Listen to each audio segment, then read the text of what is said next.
I'm running and doing workouts and stuff. So I have ended the world of the drinking bottle thing. The plastic with the flick up top, flick, and the drink.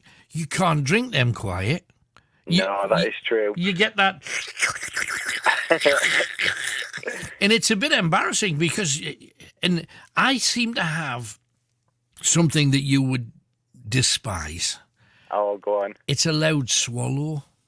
Oh, no. You know the gulpy swallow where the Adam's apple bounces up like a basketball. I've got one of them, and it's so that wouldn't be good. And there was me trying to get involved in one of your up and coming ghost hunts, but we'll have to make sure it's past mealtime. Well, yeah, I would think that is a good idea. Mind you, in fairness, I don't let anybody eat or drink during the times that we're working for that reason. So there you go. Well, next time we're anywhere in the vicinity, if you've got wheels, just come up, say hi. We'd love that. That's not I'm all for it. Definitely. Never an issue, man. It's just we've had to be careful. The longer that the lockdown thing goes on, we're just being an ounce careful, erring on the side of caution, so to speak. But we'd love to see anybody. Just before we started, we had to record a bit round the castle because the size of the walls and stuff, we couldn't get a clear signal the whole way, so we couldn't do it live. We wanted to do that last, but we ended up having to do it first and put it out as an extra bit. Well, I just joined the page as a subscriber today, so I'm going to catch up on the rest of it. You'll get the rest. Yeah, there was a few other things. Made a mistake. I said Henry III instead of Richard III, and you know when you've just recorded something and you go, I can't do that again. Damn, forever that mistake will be in there. Anyway, the joys of life. Yeah, that's the live thing altogether. But no, when we went round the castle, a girl called Lucy was just walking her dog round the castle, and we just finished recording it. We were on our way back, and you know there's an issue when somebody 10 yards in front of you went, "Ma'am, I'll ring you back." Oh, yeah. Is it you, Alan? And I'm thinking, I don't think we've had children together or anything. I'm fairly sure that has not. But yeah, it was just somebody that recognised it, wanted to come up and get a few pictures and things. It's always cool. I love it when anybody does any of that. I'll be there in the future. Brilliant. I look forward to meeting up with you and getting a few stories from you. Have you ever seen anything, Ryan? Not so much here, no. Like I was saying, I've been here, there, and everywhere and tried different sorts of things, but not much. I don't tend to do much around here. Right, fair enough. Well, I mean, you never know when you're out with us. Fingers crossed, if we're after the lockdown stuff, we might give you something to do. You know, an experiment or an expedition or whatever. So we'll. Sounds good to me. We're up for it. We just want people to get involved. That's the thing. The more they get involved, the better it'll be for all of us. And we'll. I'm all over that. Good man. Right. Thank you very much. Anything else while you're on, mate? No, that's it. Thanks. Chat, what's happening in Barney with the football? Have you got a big screen on the high street? I bet you haven't. Oh, I've heard a few roars, but I'm just I ran out of the house actually to come and speak to you. So because the house is full of. We get back, nothing's happened, and there's 7 minutes left of extra time, and then you know what happens. Then it'll all hell on wheels with the penalties. But there you go. It. Here goes. Anyway. Good luck, right? Hope to catch up with you soon. Thanks for coming on, definitely. Man. Take care. Bye. All the best, man. Bye-bye. Oh, well, that's good. If you can get a seal of approval from somebody from the place where we were broadcasting live, that's cool. And don't ever hesitate. If you are about and you see us doing stuff, do come up and say hi. It's never an issue. It really isn't. It's an honour more than anything, so feel free to do that. 01914 488 3188, Greatest Hits Radio North East. And Stephen from Spennymoor is going to be out and about again. Let's find out what he's up to. Hiya, Stephen. Hi, Alan. All right, mate? I'm good. I hear you're going down to the smoke soon. What's that all about? Well, what's happening, Alan, is we're doing a protest for Newcastle United Football Club and Amanda Staveley. Right. We answered in the call from the club and her, but a call for transparency. Yes. Because with the court cases coming up, the two court cases coming up at the moment. Yep. From Newcastle, where Mike Ashley's took them to court. Yes. What we're trying to do is make the Premier League make it public so we can see what is going on instead of them hiding things. Because this has been going on for about 18 months now. Yeah, at least. And we're just sick now of the lies and the rumours and all the no comments that keep coming out on it. And on top of that, I mean, it should have already been ongoing, but they put it off for another week. And they haven't given any reason why, or just so we can get our facts together. And you're thinking, how long do they need to get the facts? 18 months not long enough to do all of that? It's exactly right, Alan. It's 18 months. How long do they need to get more evidence? And credit to Mike Ashley, he's come out a year ago now, and he said he couldn't take the club forward with the money he's got compared to what the top six have got. Sure. So he's gone out and he's got a buyer for this club to get us to places, really, basically, and have the funds to be like a Leicester or be another Tottenham or something like that. Sure. Just a challenge. That's all we want. We want a team to try. Now, it's strange because there seems to be, because of what Ashley's doing, because, I mean, to be honest, if you go back not even that long, there was a huge... hatred, I don't think is too strong a word for Mike Ashley, and yet people are now understanding businessman doesn't just want to leave things as they are. He wants things to get better. He knows he can't do it. He's going to get out the way, let somebody in who can. Newcastle fans are now realising, well, hang on, this might be the best thing that could ever have happened for Newcastle United if it comes off. Do you not think that the Premier League pretty much have no option but to see it through this time? Because they were made to look foolish the last time. They've got no option at all. And I tell you what, like this top lawyers in the game, and Ashley's put millions in them. And my mate, Keith Patterson, who was the Newcastle Consortium, he's put his own money in to get evidence against him and try to take him to court. And he's passed it on to Mike Ashley because it's that much credibility. Right. So he wouldn't have took it on and ploughed millions of pounds in solicitors' fees to get this to court. Right. Thinking he's not going to get it to court, get a win. So it's got to be a win. So plus, Alan, it's not going to just benefit the Newcastle United. It's going to benefit the area as well. Because you look at the like Leicester City and all that. Them owners came in. They've done up the whole area. They've done the whole of Leicester out. Newcastle. You look at Newcastle now, the Tyne Bridge is needing an improvement. Sure. Half the quayside was built on the EU. Now we're out the EU, we aren't getting that funded anymore. That's true. That is true. Do you know what I mean? Yeah. It's interesting. Just two things, though. Firstly, about your trip down to London, you're going to protest. You want transparency over all of the dealings from this point on in the negotiations. How are you going to put pressure on people? Where are you going to go? Where are you going to be protesting? Right, on the 16th of July, we're going to be at Parliament Square at 1 o'clock in the afternoon. Right. I think she's going to be there, the MP from Newcastle. Right. She's going to meet us there with a few MPs.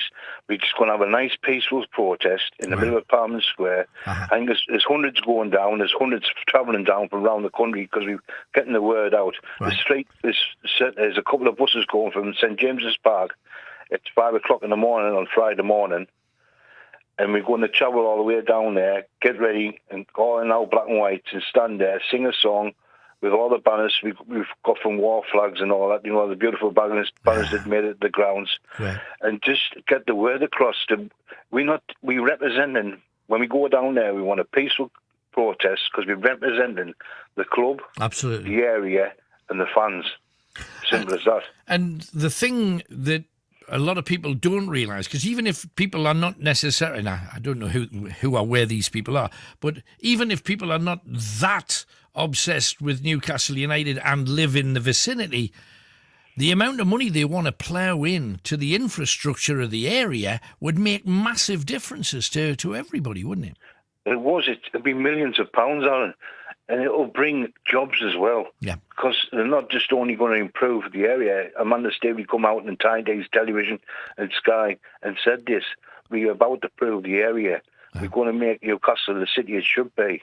No, absolutely. You know what I mean? Yeah, for sure. Just finally then, good luck. Let's hope it's enough to tip it over the edge. I'd love to think so. just finally, we were hearing news from Everton. I mentioned it at the top of the show. Rafa Benitez, who's not a dafty, is interested in buying St. Maximum and is going to be offering 50 million. Do you think that Mike Ashley would be tempted to sell? Because if the sale goes through, this could be an extra £50 million in his back pocket. Like we said there earlier, the court case starts on Tuesday again. They've had the time there. They've had the 10 days, the Premier League, and the clock's ticking. Yep. If Ashley is going to sell him, that means I think the takeover's done. Right. But I can't just say, Alan, to all the people that's listening in, if they want to go down there, there's tickets available online from NUFC Matters, and it's £30 right. to the bus to get there and come back. Oh, that's an out. That's a good And also, Alan, there's people making donations who can't go, and the donations are going to tickets for people who can't afford to go. Brilliant. So that's going to people who can't afford to go, and they're going to listen, they're going to get tickets, free tickets to go down. No, it's amazing. Absolutely amazing. Good luck. Fingers crossed. It could be a transformation for the North if it comes. Well, I'm going to say if and when it comes off, because I'm confident. I think this is the time. I think it's the time. Good luck. Thanks for coming on, man. Take care. Thanks, man. Bye-bye. There you go. Stephen in Spenny is protesting.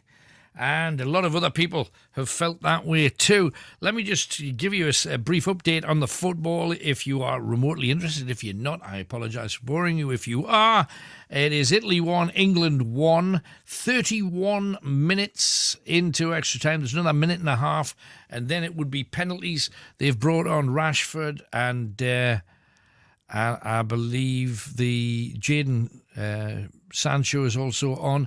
I think just in case they're going to have to take penalties, they're taking off defenders to bring on people who know how to score. So I think that's what's going on. But I'll let you know. Adam from Merton is with us too. Hello, Adam. Hello, Alan. Hello there. What can we do for you, mate?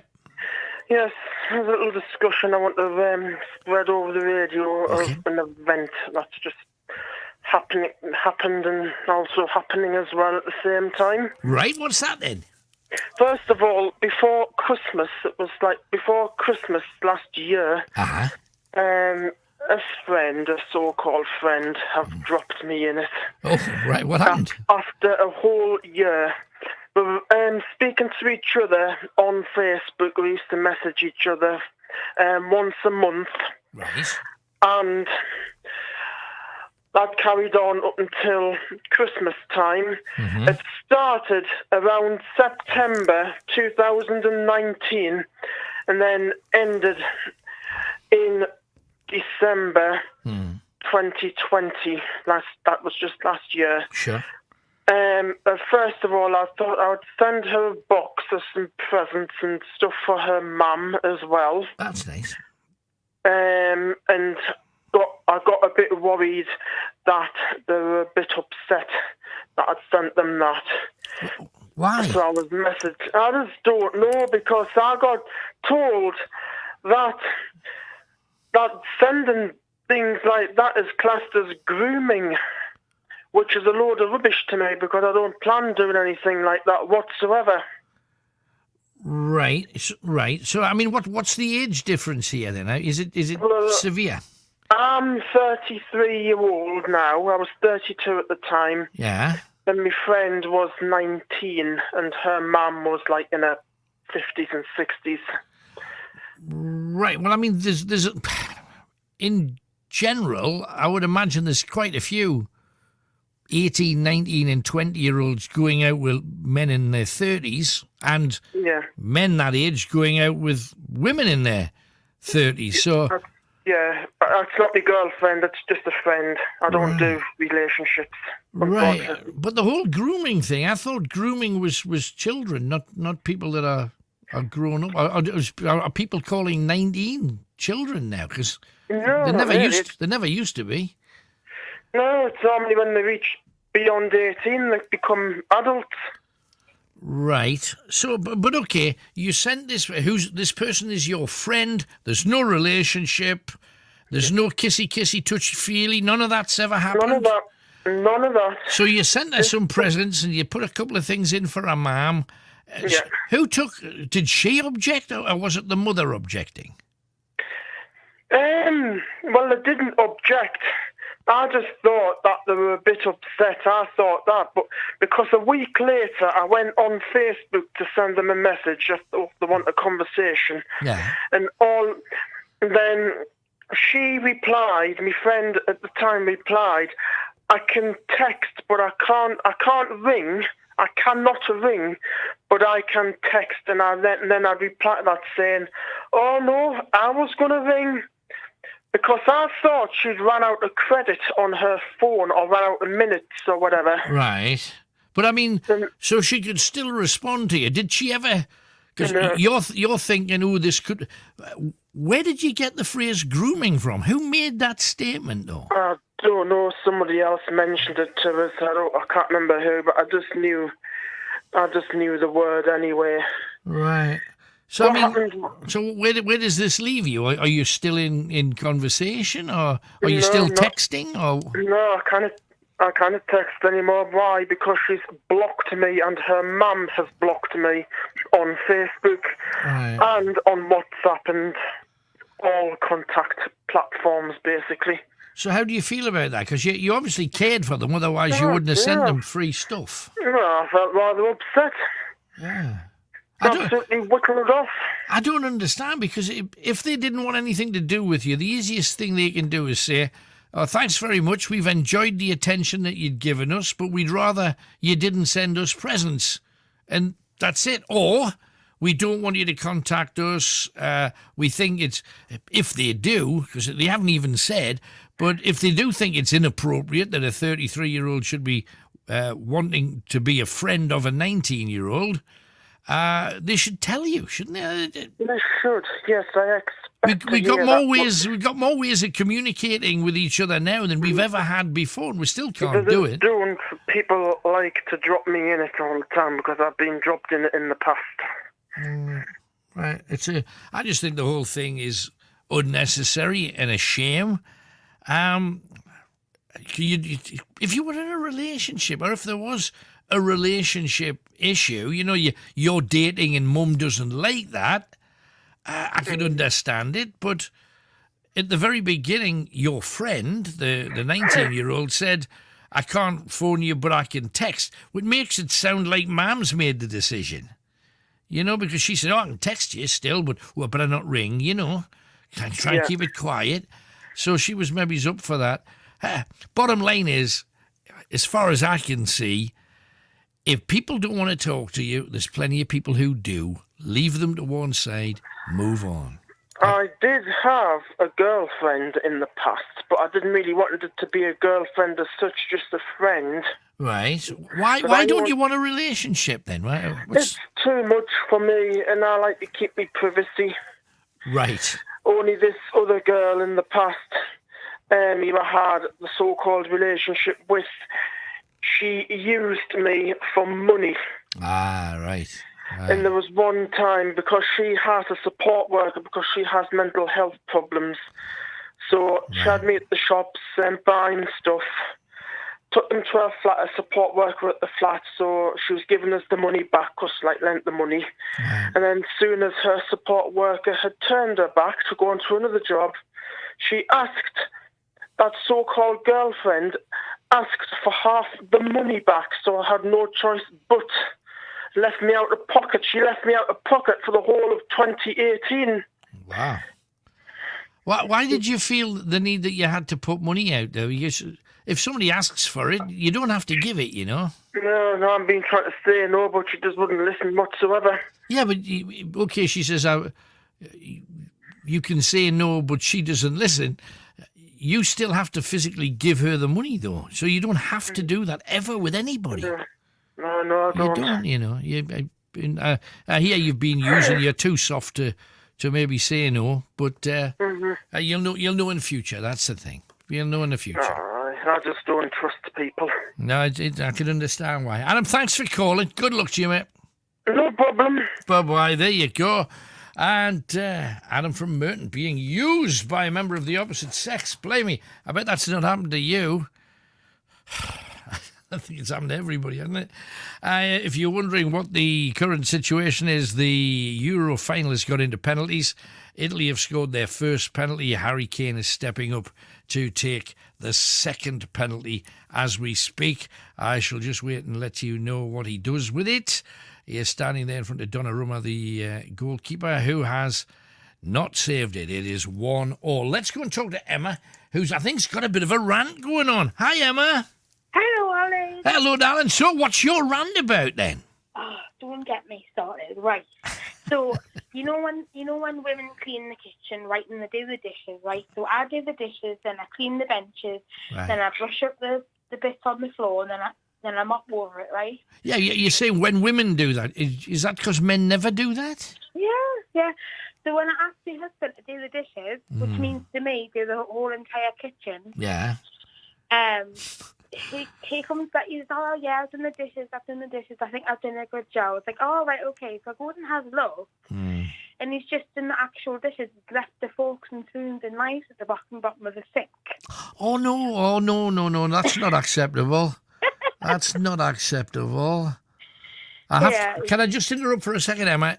Italy have missed their second penalty, so it's now 1-1, and they've missed their second penalty. So I know I've got to do this, and I apologise for it, but we'll get away with it between you and I. We will, Emma. So, I mean, what do you say to him though? Because he has had a try. At least he's kind of showed willing. Oh yeah, definitely. Oh, sorry, that's just a dog barking. It's obviously watching the football, right? Obviously, yeah. No, I haven't got a problem with it. It just annoys me, that's all. Yes, but do you tell him, do you say, look, go back now to the sink, get the knives and forks out, dry them off, put them in the drawer, finish the job off? Well, you would think so, wouldn't you? But he just doesn't. Every time I explain to him, he's like, oh, no. He's like, no, I'll just do the dishes. Oh, blimey. Right. So I'm going to have to tell him from now on to do the entire kitchen. Yeah, he's got to do the whole thing. You don't do half a job. That's the thing. Incidentally, England scored the next penalty, so they're 2-1 up with 2 penalties taken each. So the nation on tenterhooks. What other things do you head in then, Emma? Leaving cereal boxes empty in the cupboard. So when you go to get a bit of cereal in the morning, you realise there's none left, and then there's no milk in the fridge because you've drank it all. That's really annoying. Because there's no reason to keep a cereal box if there's no cereal.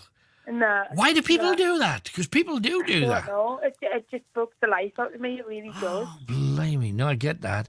The one that I don't like is the toothpaste tube has been squeezed up so that it's just an inch long now, and there's no toothpaste in it at all, and it's all over the sink.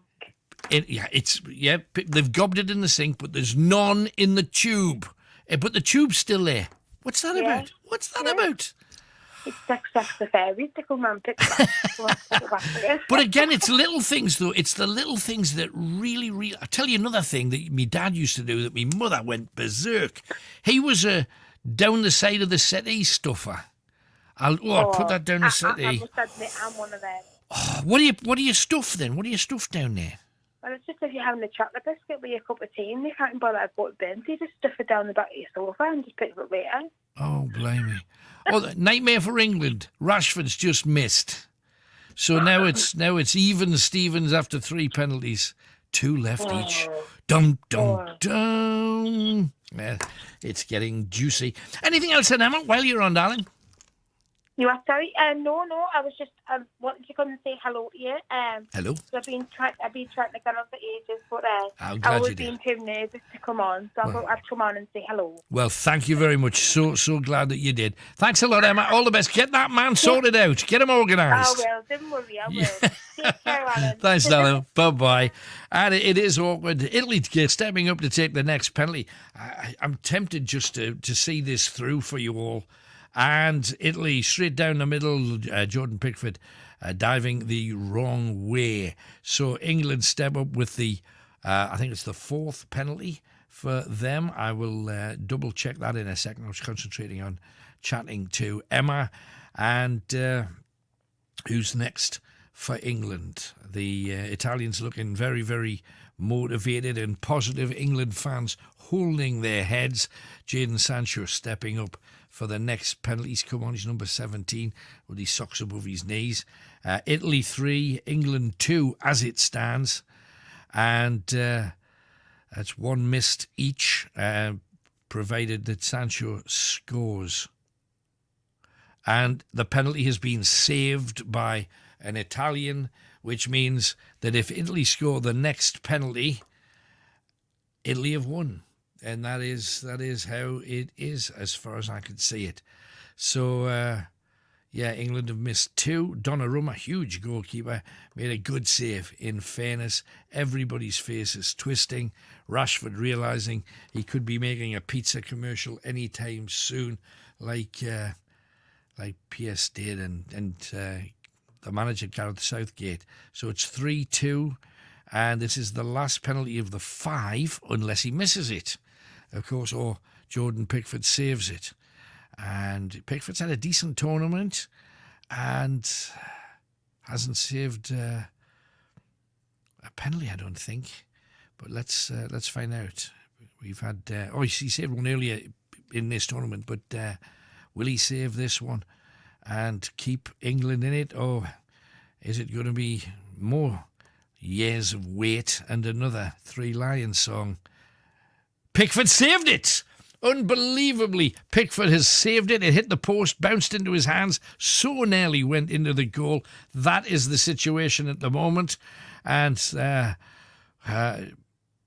penalty taker, I think it was Jorginho, and he is he's kicking himself. Jordan Pickford, very animated. The crowd's gone berserk. Everybody at home, I'm sure, has too.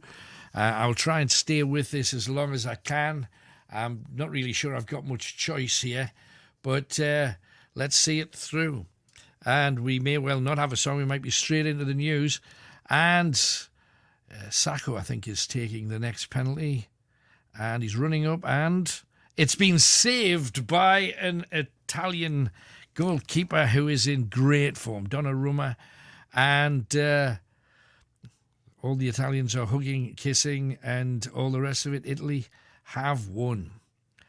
And it's going to be a few more years of hurt, I'm afraid.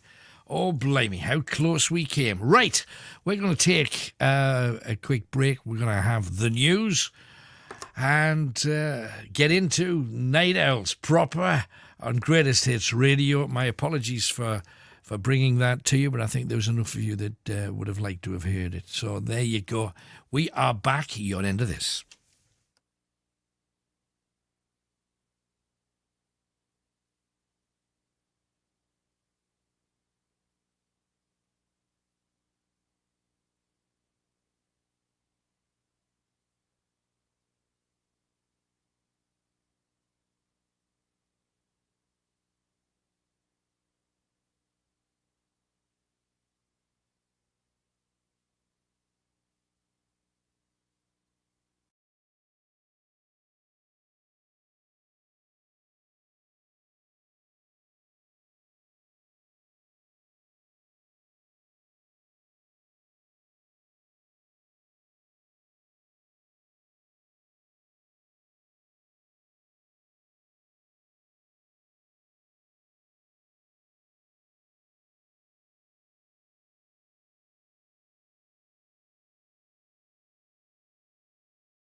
So the bells are ringing just for you. I hope you managed to catch some of them. You worked out where we are yet? Don't let the signs take your eye off the ball.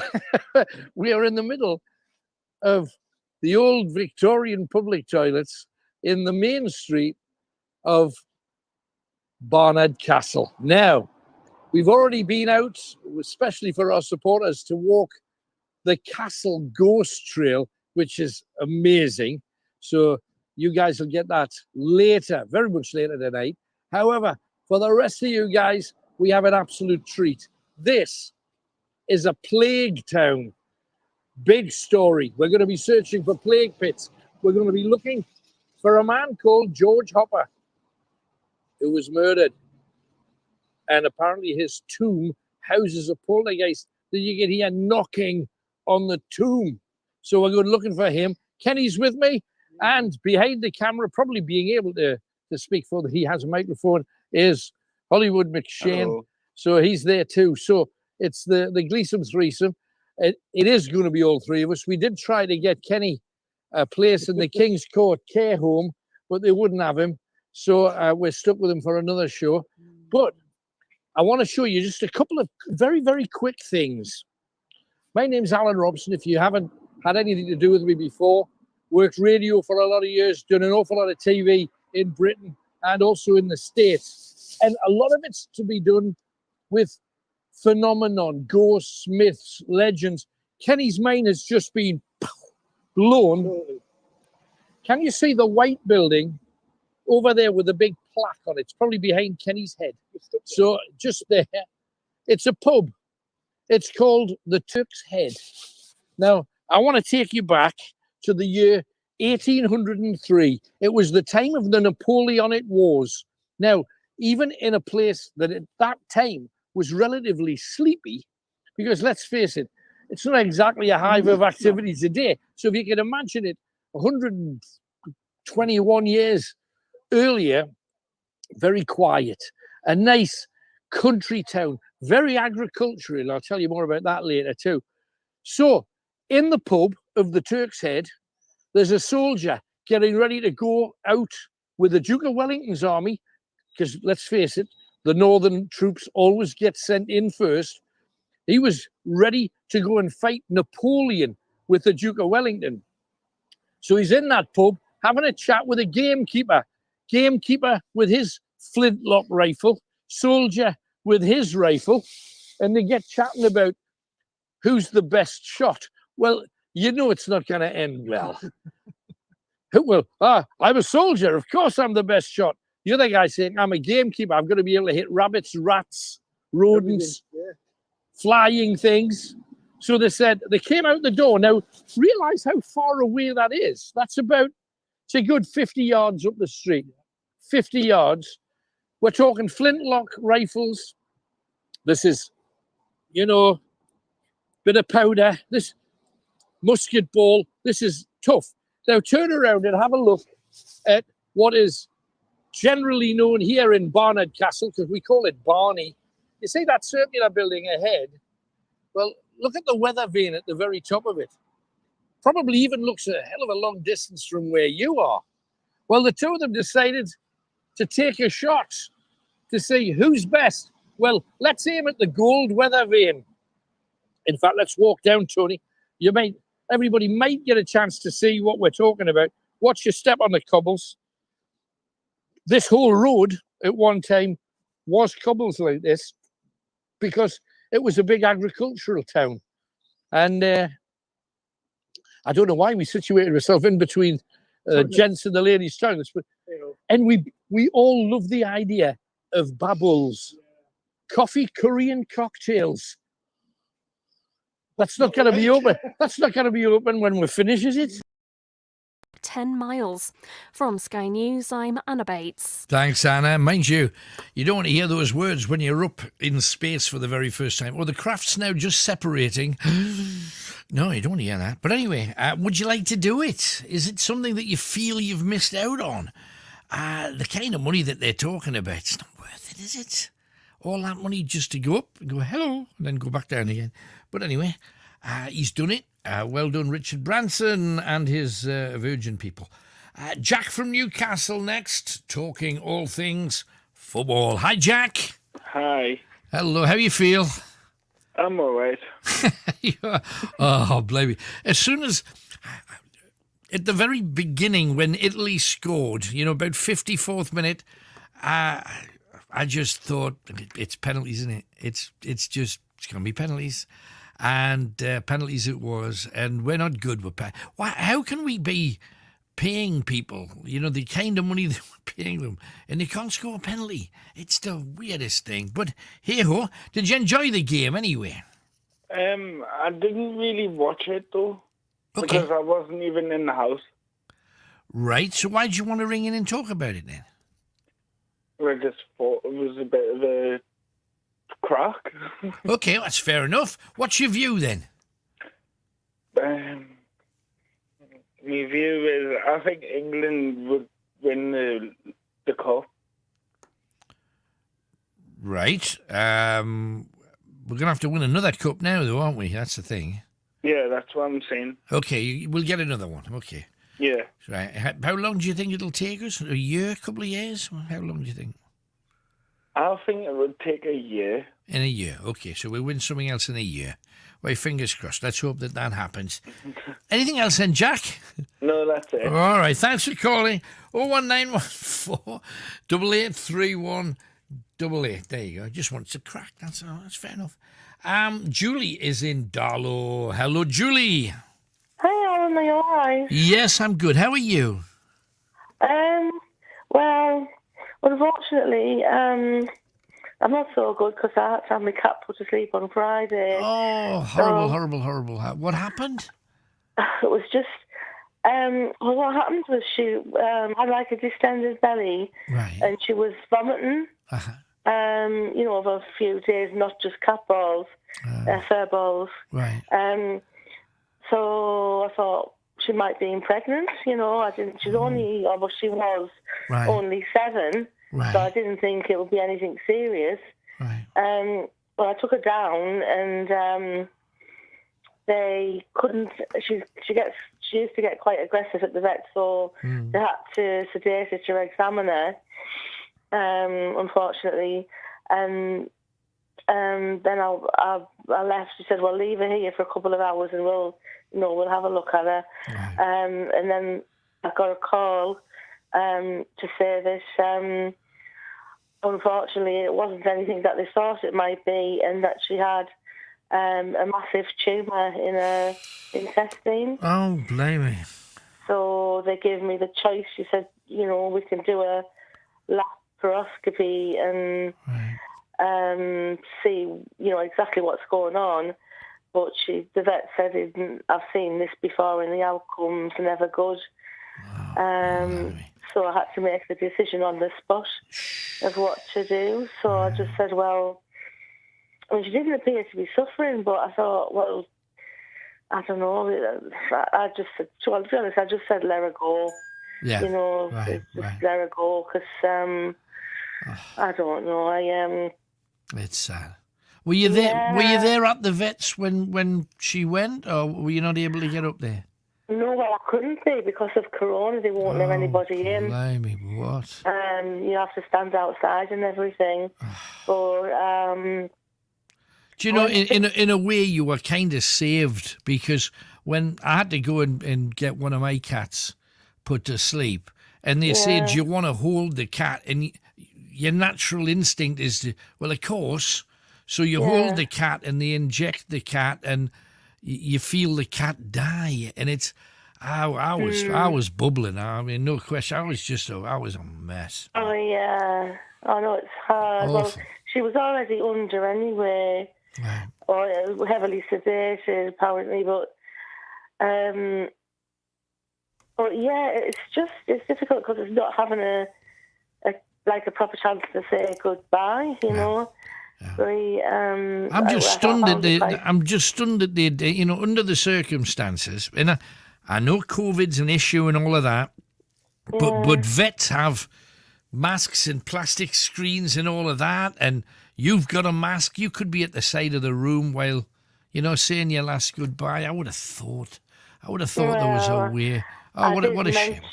I mentioned this, said could I come in and be there, but I was just ignored. I said, oh, well, no, not really, because of COVID or whatever. And so, but I just, I've got another one in the house, Daniel. He's 7 months. Oh, so I brought the body home because I thought that for it to just disappear, he might, be confused. And I just brought the body home. Whoa, can you just rewind that a second? You brought the body home? As a cat, yeah. So what are you going to do with it? Well, they said you've got an option.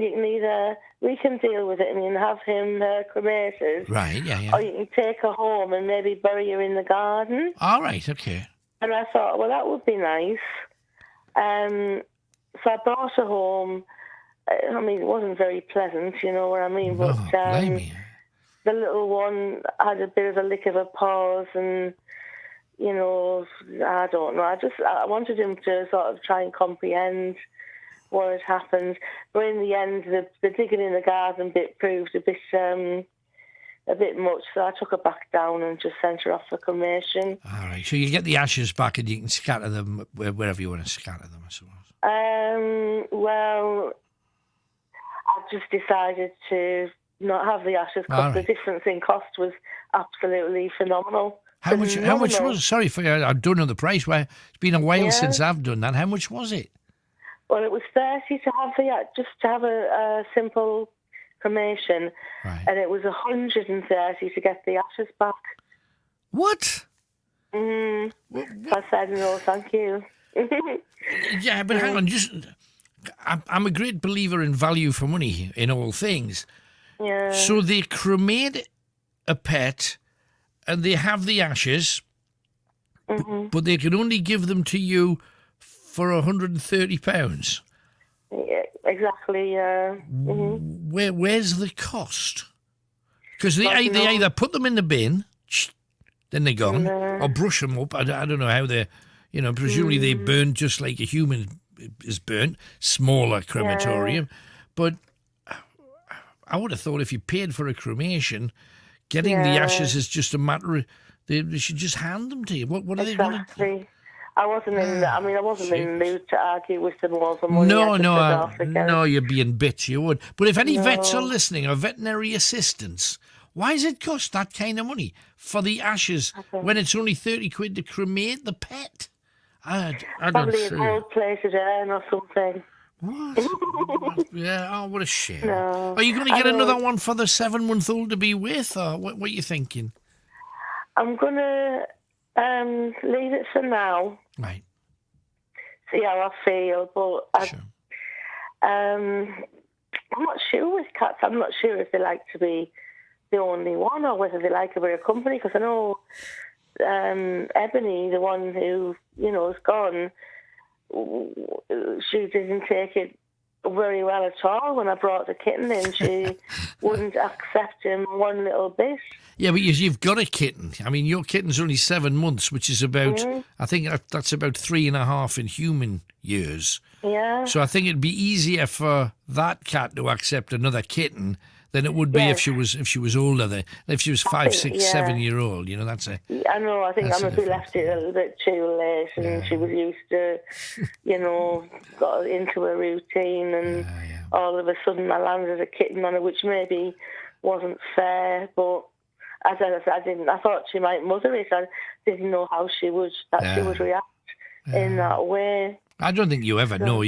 It's not exactly a clear science, is it? You take potluck and you hope the relationship works. Seems to be though. Oh well, I'm sorry for your loss. I'm sorry that happened, and I'm sorry that the vet brushed you off and then hit you with a bill that doesn't make any sense at all to me, none whatsoever. So if anybody does know why it costs so little to cremate a pet, because I would have thought that's the dear bit, and then why is it so much more? It's 4 times more expensive just to get the ashes back. I would love somebody to explain that. Yeah, well, maybe it's the people.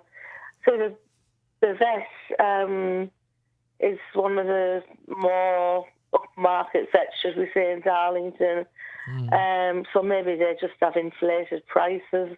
I don't know. I've never tried any other vet. We'll find out. We'll see what others say if they've had to go down the same road. But hey, good luck to you, Julie. Sorry for your loss. I hope things get better for you soon. Thanks a lot. Thank you. Okay, bye. Bye-bye. Oh, and I know people say, well, it's not like a dog. Yes, it is. If you're a dog person or a cat person, member of your family, suddenly not there. It's awful. 0191 488 3188. Little things that really pee you off. Gary in Sunderland's got one. Hi, Gary.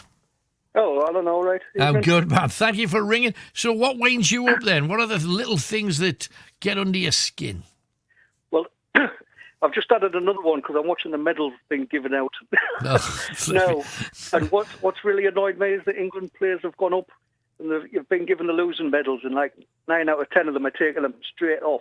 Right. And I found that it's really disrespectful. Yeah, absolutely. You know, they've won a medal, they've getting that far. They shouldn't, show the disrespect by taking it off just because it's a loser's medal. You know, they should just wear it until the ceremony's finished. If you were looking at this in Olympic kind of ways, that's a silver. It is, isn't it? If you're trying to paint it better than it was. They should be proud, you know. I mean, they've that far, you know. So what went wrong then? Penalties, you know. What went wrong though, Gary? Because something did. Because they were flying after 3 minutes. But to me, it was the penalty takers. He put 3 teenage lads in. 2 of them had only been on the pitch 20 seconds. Yeah. You know, they were brought on just to take the penalties in the last couple of minutes. And they didn't get on until about 20 seconds before the end of the match. So you've got a 19-year-old, an 18-year-old, and I can't remember how old Rashford is. He's 20, 21 or something like that. So, you know, they haven't played a full game between them in the whole tournament. So, you know, I think he's been tactically brilliant throughout. Like, but I think he's made a mistake with it. It's funny because the penalty thing, and it, you know, outwardly, take off some of the defenders and bring on some of the attacking players because they're bound to score, but they're kids in real terms. Kids being paid massive amounts, I hear some, but they're still young people. And Rashford, at any time I've seen him play on any of the games previously, he's been awful.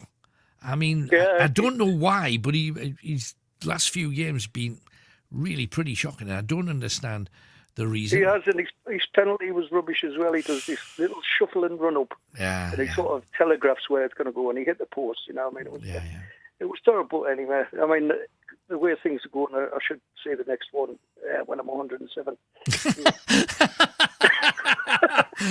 But in a way, good luck to you, because I'll be dead. But, I mean, that's the reality of it. Because if we have to wait that long again, I would love to think that because a lot of the players were young, that maybe over the next 2, 3, 4 years, who knows, the World Cup, they might... It's the World Cup next year, so...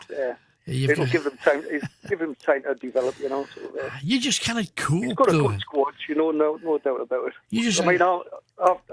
I'd originally said I was sick because I couldn't get out and watch the match because I'm isolating. That was what was annoying me. That is that I've had to see the semi-final and the final on my own in the house where I could have been down the pub with all my mates. So doubly sick and then triply sick when we've lost it. I've come down with COVID, so I can't believe it after 16 months. Are you feeling? You feeling good? You feeling all right? Or yeah. I had like mild flu symptoms and was sneezing a bit at the beginning, but you're all right now. Just loss of sense of smell and taste. I never really picked up on it, and until I tried to spray some Febreze in front of my face and I couldn't smell it. Then I realised I'd lost my sense of smell. I mean, I've had both jabs, so I'm glad because like I'm over 50, I'm overweight, right? And I've got high blood pressure. So if I'd got it last year, I might have been pretty sick with it. But right. It's been a walk in the park, you know. No, absolutely. Hey, but maybe that's the thing. Maybe doctors should just have a bottle of Febreze and just instead of doing the medical check, sniff this, What is it? Well, I mean, Lavender. I tried the strongest one, like the cinnamon one that you get at Christmas, And I thought, well, if I can't smell that, I can't smell anything. That's a fact. It'll come. It'll come back though. Apparently, 2 or 3 days, and you're away again. So. Well, back to Wednesday. So now's the time for you to have that really hot curry that you've always wanted to try. Because you can get away with it now. But anyway, hey, good luck to you. Thanks for coming on, Thanks Gary. very much. Cheers, right, man. cheers. Oh, what a shame. And this is it. There's a lot of people having to isolate. And yeah, I mean, he's had both jabs, still got it.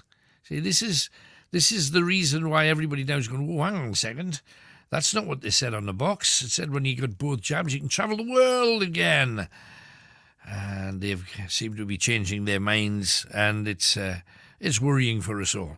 0191 488 3188. Or is it reassuring for us all, perhaps? Who knows? Right, piece of music. Let's have it. But let's get some stars coming out at night.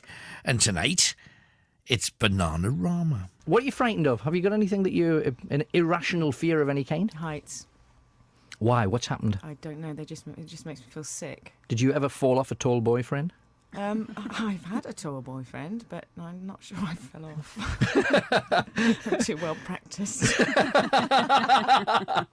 What about you? You got a scare? Question? Something that you're frightened of? Irrational fear? Oh, you're claustrophobic, I am aren't you? claustrophobic. Someone trapped me in one of those concrete tubes when I was a child. Oh, so that they leave in parks. Yeah. Block the end off. I don't know if that's why. That's one thing. What else? I don't like kind of spooky programs, horror films and ghosts and things. No, you're I'm kidding not. me. No, I don't like stuff I'm like an that. exorcist. Yes. Oh God. So have you ever seen a ghost or had any? No. I'd be absolutely. I think I'd kill myself. I think I have actually. Yeah. Tell me your story. What was it? Yeah, she's very psychic. That one. I had a really strange experience just after Sarah's father died. And I was lying in bed in Sarah's house in my little room, and I swear someone was blowing on my face. That's what it felt like, and I couldn't really see anything, but it was a very strong presence telling me to tell Sarah that everything was okay. And it really freaked me out. Yeah. I had to go and wake her up and tell her because I didn't switch all the lights on. And in a but way, I was very, very convinced. Your dad wouldn't come to you because he would know how scared you are. Yeah. Well, no, she's just got no powers at all in that respect. Wouldn't be able to make contact with her. They'd be too frightened. They wouldn't. No, leave that one alone. Yeah, but her friend's really nice. Let's go and talk to her. Hang on, she's asleep. Yeah, I know. You didn't feel the night dress ridiculous. rising, or you didn't get any of that, did you? No. Because that was in that film Poltergeist. You got to be careful. No, I didn't have any of that. Right. And it's probably ridiculous, but I was quite convinced at the time.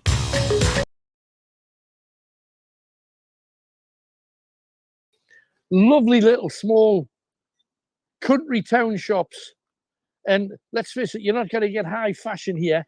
In every country town I've ever visited, they have a shop like bespoke tailoring, which is very nice, but it's clothing of a type, I think you'll find. Clothing of a type. No, but there we go. Tony, let's see if you can get a shot of that. Oh, hang on. You could probably light it up with a torch because you've got the blaster. Now, Kenny's going to light it up. Can you see close to where it joined? Oh, that's a beautiful shot. Well done, Kenny. Can you see the two bullet holes? Both the soldier and the gamekeeper knocked two holes in the thick part on the left-hand side. You can see them. If you want to go online as well, there's an awful lot of pictures with the two bullet holes. So how amazing is that? And that's just the start of this. It's called the Butter Mart. That's what the people of Barney call it. But you see the upstairs bit? That was a jail. It was the town jail. You got to be a bit careful here because you are in a roundabout.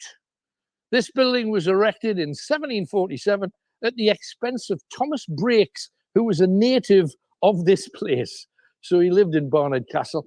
And this building is it's been a town hall, a courtroom, a jail, a fire station. And in the 1930s, farmers' wives sold milk, dairy produce, and a whole range of other things. So hence it's named the Butter Market or the Butter Mart, as people here call it. So the stairs up to the local jail, you know, if you are let's face it, you're not going to have major thievery in this neck of the woods. It was usually a drunk being thrown out of a pub. He'd be dragged up them stairs, probably not in a comfortable fashion. Now, this place is supposed to be haunted.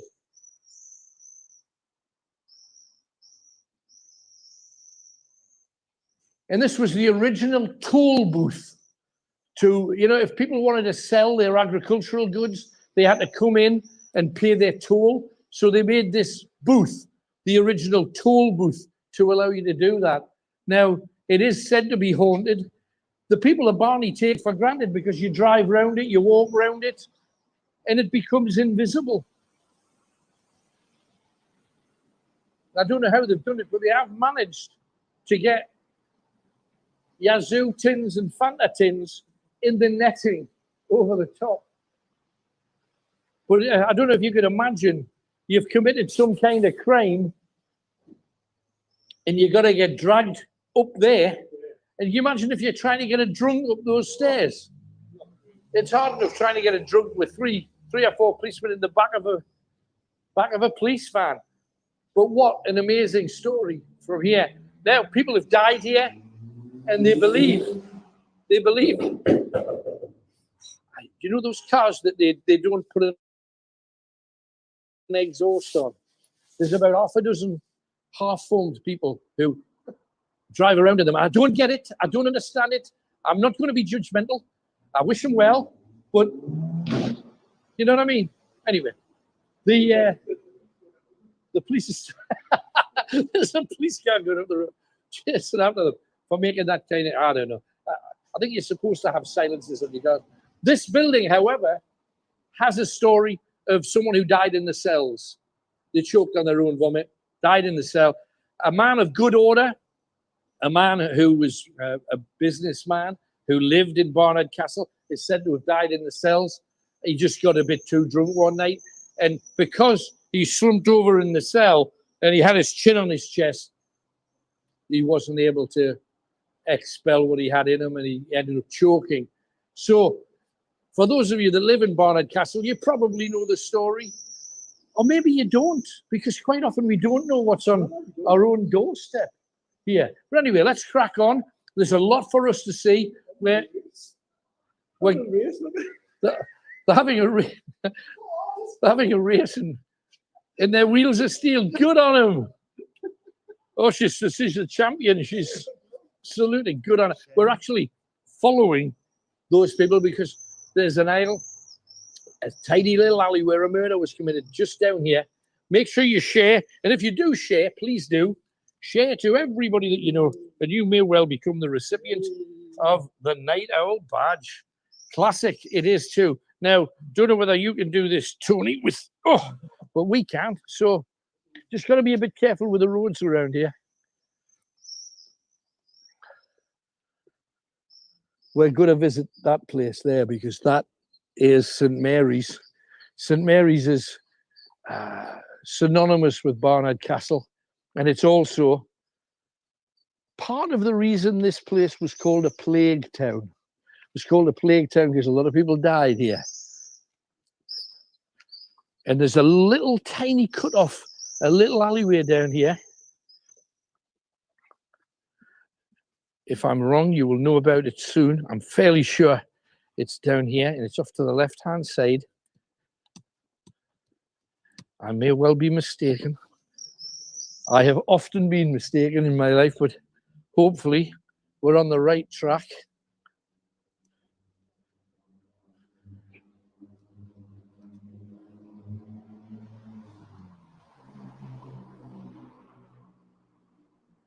Incidentally, you go down there to the river, there's a couple of amazing stories of ghostly daring do, but I'll tell you more about them when we get there.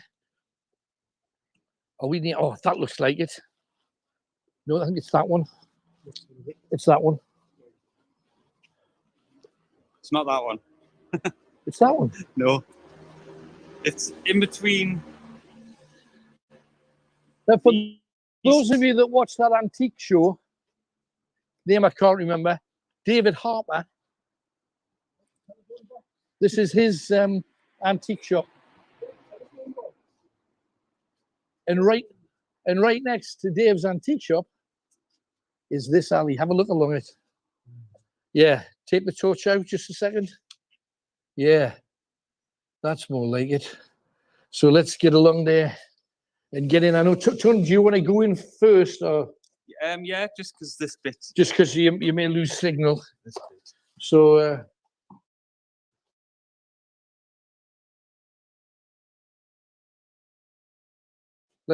Tun, if you're a bit of an antique head, as you can tell, the atmosphere of the whole place changes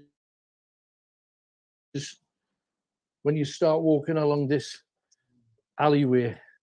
Now, some of these alleys... 31888. Now, we are going to be running a competition tonight. We haven't started it yet, but we're starting it right now. I'm going to give you 4 clues. You're going to come up with an answer. Then you look at the 4 answers and tell me what they have in common, if you can. First clue is this: money in Britain. Okay, that's your first clue.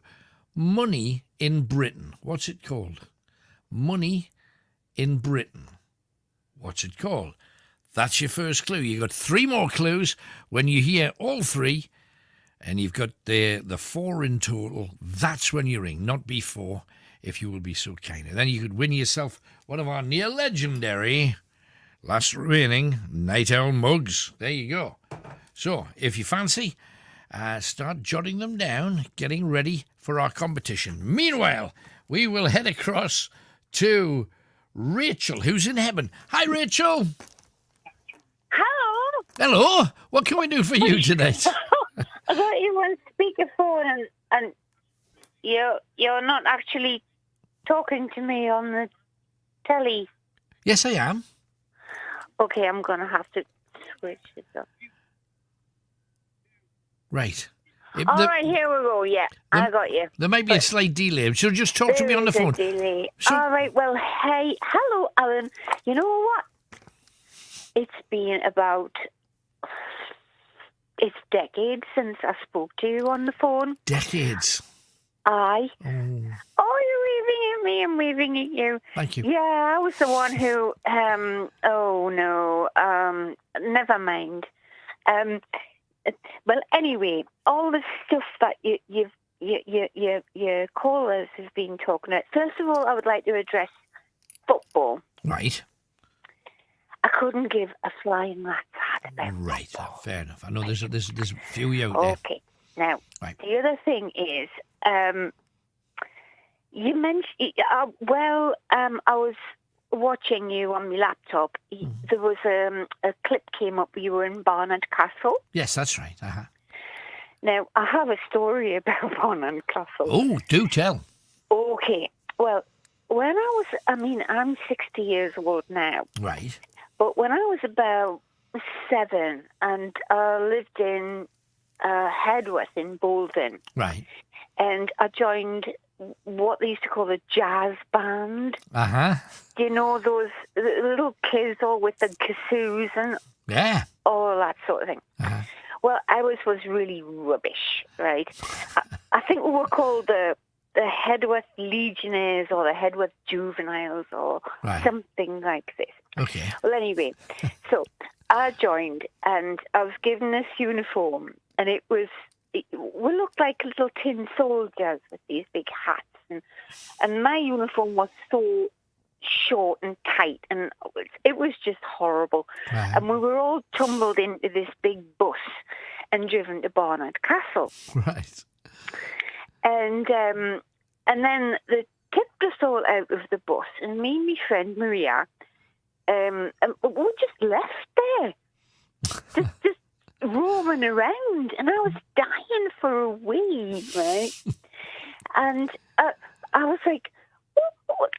There was nobody to help. I mean, talk about child safety, right? Yeah. So I ended up weeing me pants. Oh, bless. Right. Yeah. Well, and me tin soldier hat was too big and it was falling down on me face, and I was wearing weed pants that were too short. and then we had to go on this parade.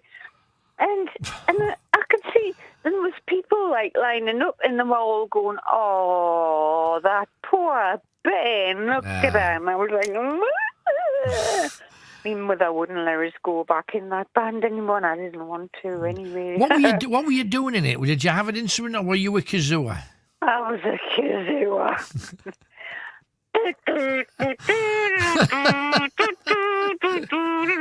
All that kind of thing. We were rubbish. We were absolutely rubbish. But that wasn't really the reason. Well, I've got loads of I know I talk too much. You were on about somebody rang in about boyfriends and doing the dishes, right? Yes, that's right. Well, years ago, when I was in my 20s, I lived with my boyfriend, Sean. Right. And we only had one cereal bowl between us. And the rule was you use a cereal bowl and then you wash it out, right? Right. That was fine. But when Sean did the actual dishes, right, he'd just wash half of them. And then leave the dirty... Oh, please, right, like, that's me complaint about that. But how can you get away with just cleaning half of them? Because half of them is just half a bowl, because you use the same bowl. No, I'm not talking about... No, I mean, just like the general... We only had one... Do you know what it is? I don't know why we only had one cereal bowl. We lived together for 4 years. We only had one cereal bowl. I can't even think if we actually shared it with a dog or not. But, blame me, no. Do you know? But no, he would just... And then he would get on to me because he didn't like the way I washed the cutlery. How did you wash the cutlery? I mean, what was your technique? Well, my mother, my sainted mother, not really. She said to me, she taught me, she said, all you do is you put the cutlery in the washing up bowl and you just shake it like that, and then you put it in the drainer. Right. So, which obviously, I mean, really in retrospect, I mean, very inadequate. That's going to say it's not really washing them. It's just sort of spraying them a bit. Yeah. Well, anyway, Sean, he did not like that. But anyway,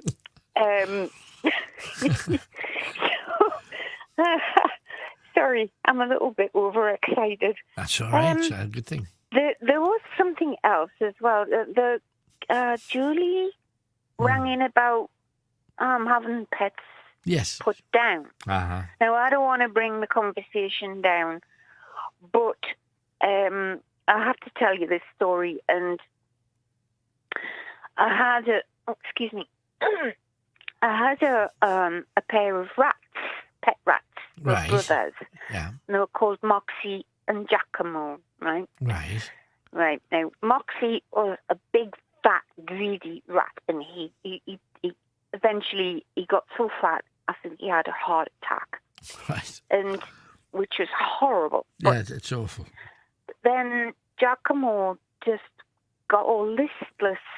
Yeah. After he died, and so I took him to the PDSA in Pilo, and it wasn't the doctor who came; it was a nurse, and she had the most enormous moustache.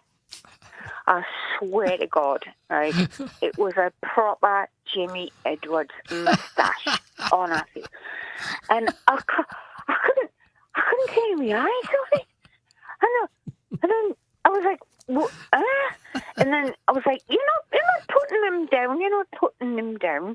And she went, okay, I'll get the doctor. And she brought this doctor in, and he was, I think he was from Edinburgh. And he says, oh, hello, well, what seems to be the problem?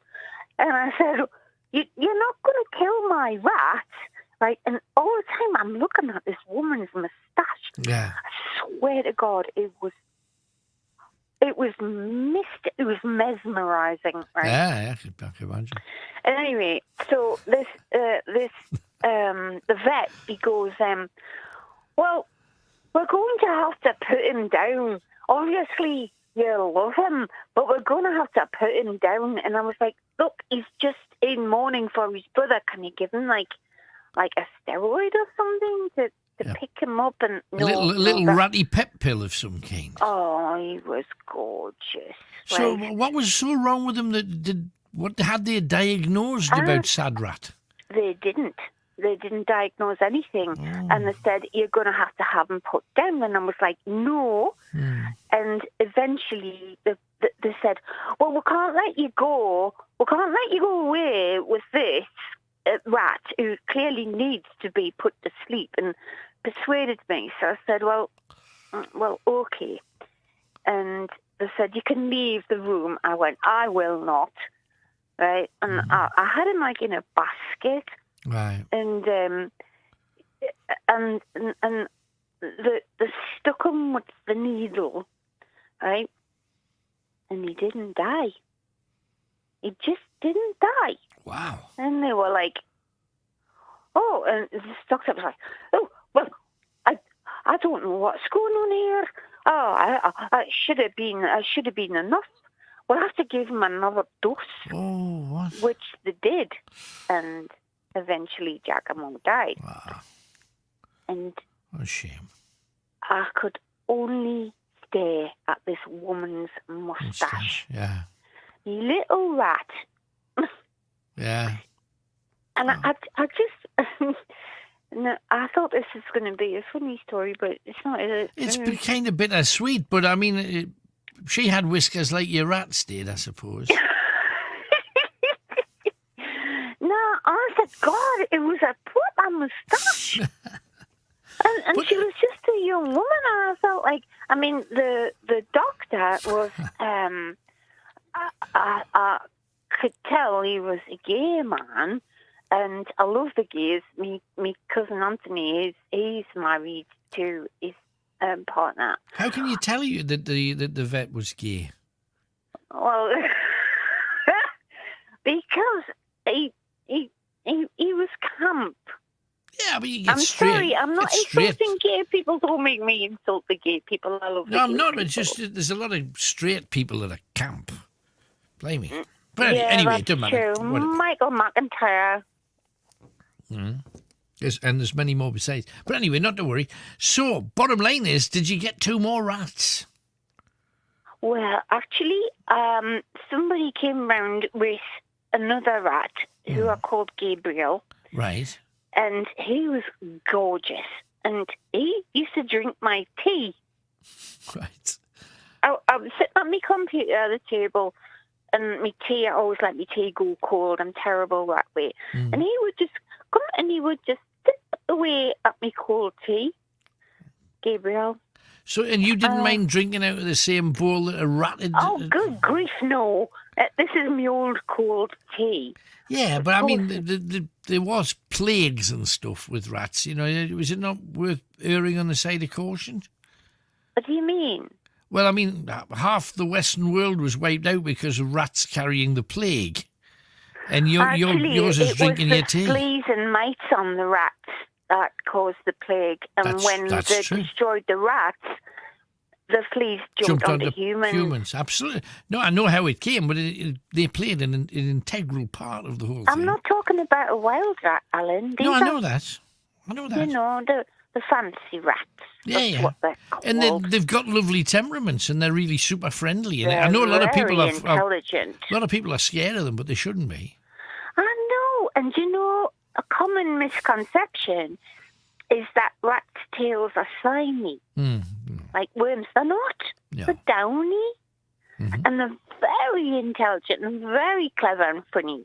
And I had got a big cage for them, the 2 brothers, my original ones. But I used to leave the cage open and they would just run about. Right. And every now and then somebody would drop on my shoulder. Right. So I got used to not being startled. And they were just so much fun. And they're more clever than dogs. Right. You know. Right. But, yeah, so, yeah. I just, that's probably about it. Well, it's lovely hearing from you after all this time, and thank you very much for telling us your stories. Lovely Thank to hear you, them. Alan. Thanks, I love. absolutely love you. Well, You're so bless you. wise and diplomatic and temperate, and I don't know how you do it, but you do. Well, thank you kindly, and look Good forward to night, talking to you sweetie. again. Thanks for coming on. Thank you. Bye-bye. Bye-bye. There's Rachel from Heaven, and the thing about a woman with a moustache, it's nothing to be ashamed of. Don't all women have moustaches? You know, like a little bit, that little bit of fuzz. I mean, they even advertise on the television these gadgets so that women can shave as if they don't have a moustache. And you know, sometimes around the cheeks, you get women that get a bit of fuzz going on. Is it so bad or so wrong? I think of Jimmy Edwards, that would be something. But then again, I watched The Greatest Showman. Don't know whether you've seen the film. Woman with a full beard, and she looked lovely. I can't knock it. 0191 488 3188. I remember when I was trying to grow a beard, I could get a bit on the end. I could get what I called my Jimmy Hill.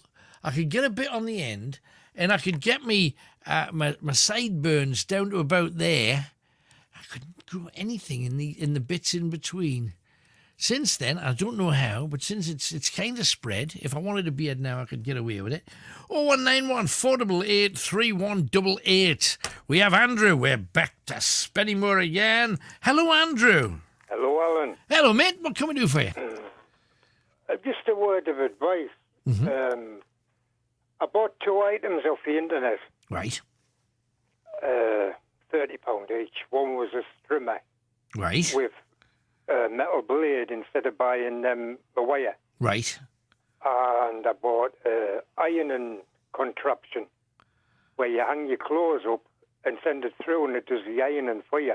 All right. Oh, that sounds fascinating. But I don't think I've seen the second one. But I know strimmers with the instead of having that plastic that you've got to keep cutting and cutting and cutting and cutting. It's a metal blade. You got a metal bit. That sounds much better. Right. So what happened then? Right. You take the money out of the bank. You send you a tracking number. Right. I'm still waiting. So I've looked at the tracking number again, and guess what? The items don't exist. So it's nowhere near funny. So have you been in touch with the people that you sent it through? You know I've sent them an email. Right. And to this day, they've never replied back. No, but the way you sent the money, whether it was PayPal It goes through the bank. Oh, it goes through the bank. Oh, blimey. At the end of the day, what they say is, well, it's the internet. It's your own choice. Yeah, it is a gamble. Most people try and look to see if there's a whole list of people with like satisfied customers, but they even put fake ones on. You know, There's so a lot how can you tell? on the internet. There's a lot of fake stuff, scams. Yeah. And I've noticed a lot of people have said it on the internet also. Be sick and tired of it. Yeah, Since no, this absolutely. COVID's come round, all you've got now on the internet is scams. It's getting stupid. Yeah, I've been aware. I don't think I've ever, and I don't buy a whole lot from the internet. But as soon as I buy anything, however small, and I bought a gift on the internet fairly recently. Straight away on the back of that, I got 5 or 6 calls from people telling me that I owed money. That if you don't pay this, you're going to get arrested. Warrants being, and you're thinking, well, I know they're all scams. But is it every time you buy anything you get a host of these things? Because you're quite right. Since the lockdown and people have had too much time on their hands, they're coming up with all of these schemes just to try and fleece us. Horrific. They're all frightened to go back to work nowadays, I think. It's just plain wrong, goes the I'm thing. going to say something else about something else. Okay. This COVID. Can somebody tell me what the hell's going on? Because everybody sat in Wembley tonight, no masks on. Yeah. Really, everybody. Do they know something we don't? It's like right from the very beginning. I know I was on at the beginning Right at the very beginning, you are getting 2 messages. Yeah. Be very, very careful, or you'll be all right. Yeah. And you cannot have both of those messages. So now they're saying, we're opening up, we're letting everybody do it, but wear a mask at home and keep wearing masks in shops and be very, very careful, and let's maybe not have Freedom Day yet. Well, you can't have we're free of them, but wear a mask. We're getting double messages right the way down the road, and people need a direction. It's not good enough to say, well, please yourself, because it's been going on too long. I don't get it. Personally, to me, and it's just my opinion, they say there's a new variant out. I say it in 2 words, and I dare not say it on the radio. Right, but they're sweary words, are they? Yeah. Right. So you don't believe it. Why would they want to keep it going any longer? Why did they close the Nightingale Hospital, which they never used? Yeah. Well, that's why they closed it, because nobody was using them. He said, no. He said there was no need to have them. And basically all that gear that was in the Nightingale Hospital all got donated to other countries. Yeah. So basically, what we playing at, I don't know. But this isn't a politics show. It can be if you want it to be. I don't understand a lot of what's going on, but I think it's one of those things that's going to take 20 years before we're legally allowed to find out what the truth is. And you'll find out none of them's touchable. That's very possible too. That's a very good possibility. Anyway, you're ghost hunting. Yeah. Barnard Castle. Yeah. Do you know that round building in the middle? Yes. That was a courthouse. Yes, for a while. It's been all kinds of things in its time, yeah. Aye. Oh, hang on. Tim's saying that all of the fans who were at Wembley were tested. They'd all been tested. The government's stating, even if you've had your 2 jabs, it's no good. Yeah, well, we had a guy on tonight who's had both his jabs and he's got COVID. So, it's the tale of which message are we going to follow? You know, we're back there again. But it's like with England football players. It's all the football players. You're all there hugging each other, be doing whatever. Hold up. Where's this 2 meters? Yeah. Because you're forcing it. You be actually still forcing it, like to the general public. So it's, how would you say it? It's something funny. Yeah.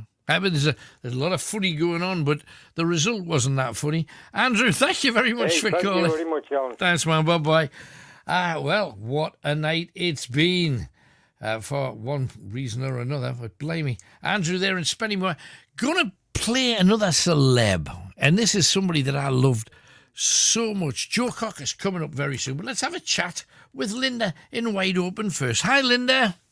Well, good evening, young man. How are you? I'm very well. Thank you for joining us. What can we do for you then?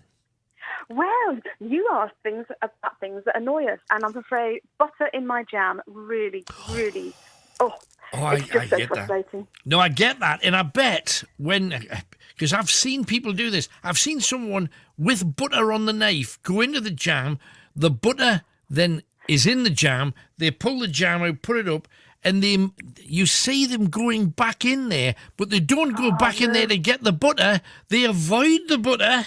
Yes. Oh, that's premeditation right there. Oh, that's wrong. Absolutely. It's wrong.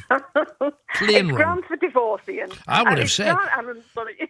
Butter and honey is exactly the same. Butter and honey, same thing. Even worse. Just wrong. Even worse. It's wrong. It is just wrong. Absolutely. Just use a spoon. Butter, just keep your butter knife out of the jam and the honey and use a spoon. That's what spoons are for. I do know that there is a hint of laziness with squeezy honey, to avoid getting into that. It's not the same. Not the same as... I can't get on with the squeezy honey. Do you know what? I just get a horrible farting noise and I use that. So from the honey, not from me. Thanks for clearing that up. But because if the bees have gone to all that trouble, frankly, honey is, and I know you can get runny honey, but proper honey is fairly thick, and you shouldn't. You need it. But yeah, it's this whole. I don't even like the double dipping of a spoon. And I know somebody who they bring out food, whether it's a barbecue or whether more often or more recently, I went to this house and they put salad out, and I thought, oh, that's lovely.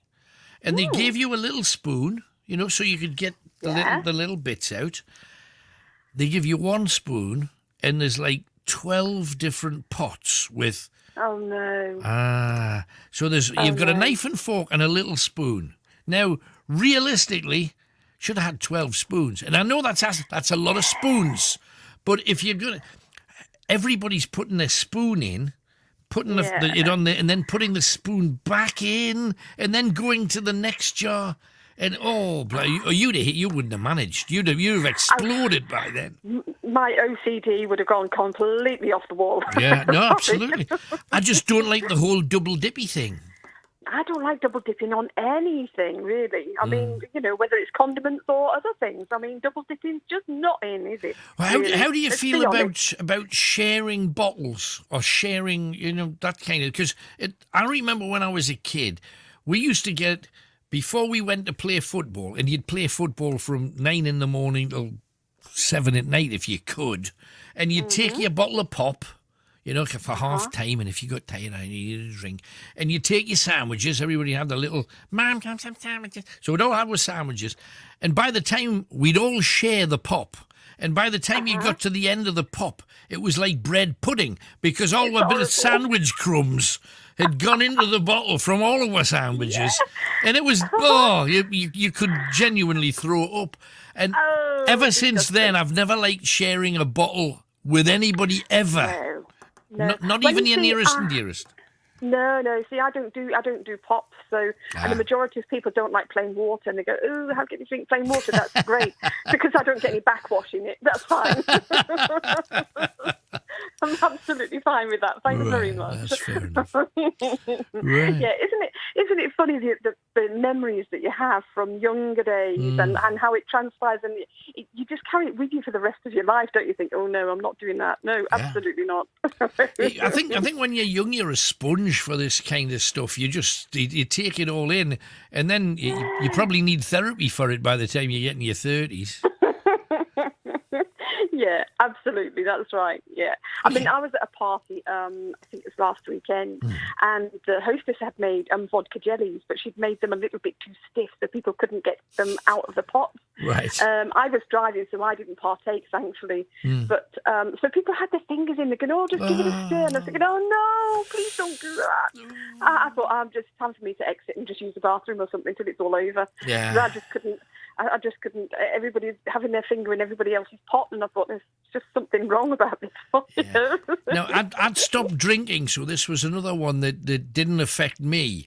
But I was invited to a radio do, like awards thing, and they had this party beforehand for those people that were nominated.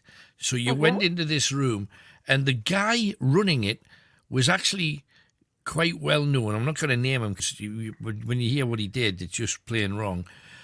They had a punch bowl, and around the punch bowl made of glass, had little glass hooks all the way around with little cups hooked onto the glass hooks. And we were coming in, and this celebrity was welcoming each one of us. And said, oh, it's lovely to see you. Have yourself a... And when he dunked the cup in the punch, his fingers and half his hand almost went into the punch. So now he's done this for 20 people before me, and he's going to do it for the next 40 people after me. And you can see it running off his fingers, and you're thinking, where's he had them fingers? And you might think that's not a big deal. Men have got noses and bottoms and other bits, and you don't even want to think about it. And no. I'm sitting there with this punch, and I'm thinking, well, the last thing I'm going to do is drink it. Where can I stand it and pretend it wasn't mine? It's that. Were there any plant pots around? It was one of those things where there was no chairs to sit on. There was just like high tables. It was one of those standy doos before you go into your city down right, do. one of those. Oh, yeah. And it was like, I would just lean on a table, put it down, get into a deep conversation, and then walk away and just leave it where it was. Best idea. You become very adept at doing that, don't you, really? I mean, I was feeding plants Jaeger bombs and everything the other night. I mean, it was great. I bet the plant, next time you go back, the plant will be 3 times the size. It'd be like a triffitt. Excellent. Anything else then, Linda? No, I think that's it for this evening, Alan. Top Thank job. you very much. Lovely to talk to you. My Take care honour. of yourself. Thanks for coming on. Take care. So what about things that wind you up as well? There's Linda from Wide Open with some good stuff too. We're going to take a quick break, have some news. We're going to come back and we're going to talk to you and give you our second clue. We've got a host of stars for you to listen to too.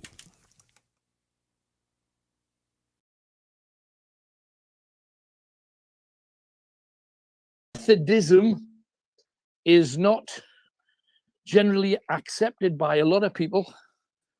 And at the time, the Lord of the Manor, we've come up the wrong one. Is this the right one? Is this the right one? Yeah. Oh, blimey, thank heavens. John Wesley, the man who created Methodism, came here. And there's a Methodist church just along another alley like this. And he came and he did the inaugural speech at it. The Lord of the Manor, when that centre thing was a fire station, he bought a fire engine and he says, I'll buy you a fire engine on one condition. When John Wesley starts speaking, you put the hoses on him because he wasn't a Methodist. So they soaked John Wesley. But along here, this is the far end. This is where it happened. It's a story of a soldier, again, getting ready for war. This is at the beginning of 1914. A lot of young men joined up before they needed to be called up. And just stop here, Tony, if you can. Have you got good signal? Yeah. Right, well, we'll go ahead of you now, if you don't mind. Just spin down here. There's steps at the very end. And it's colder here all of a sudden. It's been warm all day. All of a sudden, it's quite cold here, and I'm not surprised. It's when you're on the site where people have died. And along here, at the very end, you will find some stairs coming down. There was a soldier, a young man, he joined up, and a lot of people in the town, although they were worried about the Kaiser and the beginning of a war, they had a presumption that Britain's best, so therefore, whatever happens, we'll succeed. And when this young lad chose to join up, they all kind of laughed at him, which is, in light of what happened with a lot of our people going over there, it was very sad indeed, but they were laughing at him. And a gang of 2 or 3 decided they would give him a kicking for joining up, which I don't fully understand. But they gave him a kicking at the edge of the stairs, and he fell down and he split his skull. Now, horrible story. But at the end of the war, 2 of the people that did the damage to were walking along here and confronted an angry spirit. And they believed, they actually told the police, we've been attacked by a young lad called Alan, 2 L's, here. They said, Alan's not dead. He's here. We saw him.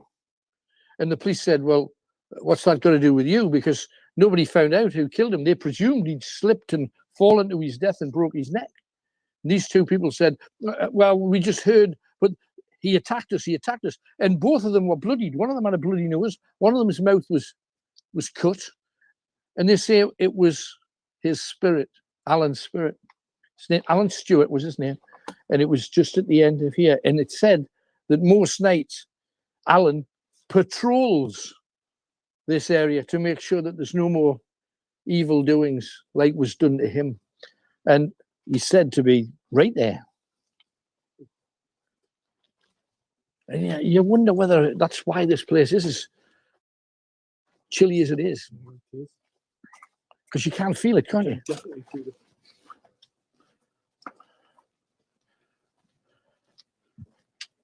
Just in every direction. We're going up there much later tonight when it gets darker.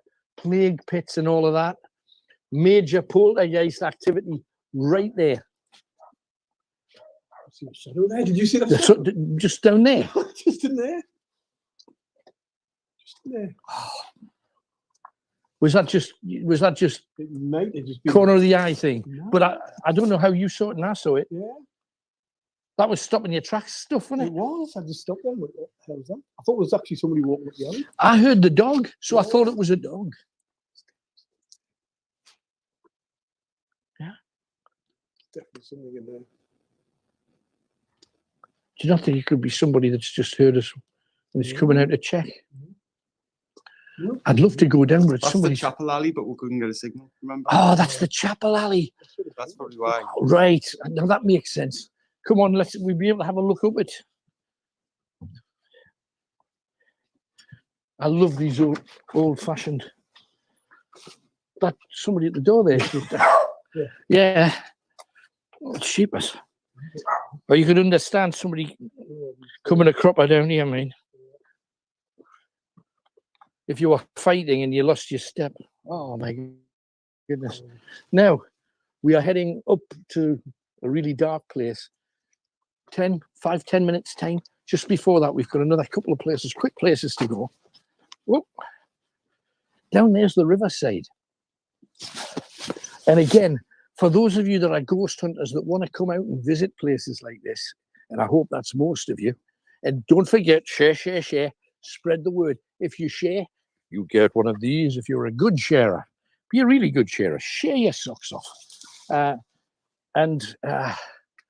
A lot of the buildings are, I will tell you what they're all about. That, Broadgate, is a very haunted place. And then, oh, hang on, something. What the hell is that? That's somebody walking along on a bike. No, oh, it's a bike. Yeah, mate. This is a place where a lot of the Methodists, and again, they're trying to convince people to become Methodists. And there you go. The Great North run has been changed as well. I don't know whether you've heard that news. Mad Dog McNair has sent a thing in. Just found out the Great North Run route for this year has changed. Now, living in Shields and anywhere down the coast is a proper Peter pain in the but it's part of the Northeast. It's set in history. You can't just change it. It's like saying we've got a combustion engine, but we're going to change to electric. Oh, hang on a second. No, that's happening. What's the listeners' thoughts? And on electric cars, how many people are going to get run over? This generation's too busy on mobiles, and those that are blind or partially sighted won't hear the cars. And things that wind me up, people on their phone while driving. That's Mad Dog McNair. There you go. Greatest Hits Radio Northeast, Alan Robson with you. And a lot of stuff to talk about. And remember, we are home of Simon Mayo these days, so make sure you catch his show. Amazing.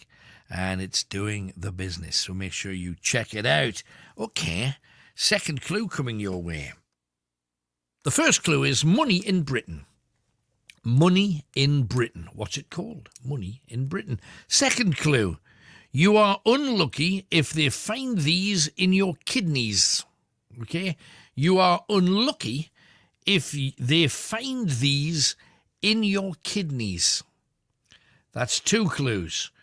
Wait till you hear all four and then tell me what they have in common. That's the deal. And you could win one of our Night Owl mugs. Waiting for you, clanking for you. So 2 clues down, 2 more clues to come. More stars coming out at night. But let's talk to you guys first. Brian's with us. He's in Gateshead. Hi, Brian. Hi, Alan. Hello, bud. I just want to quickly talk about the match. I mean, I didn't watch it on the TV. I had it on the radio because I was out and about. Right.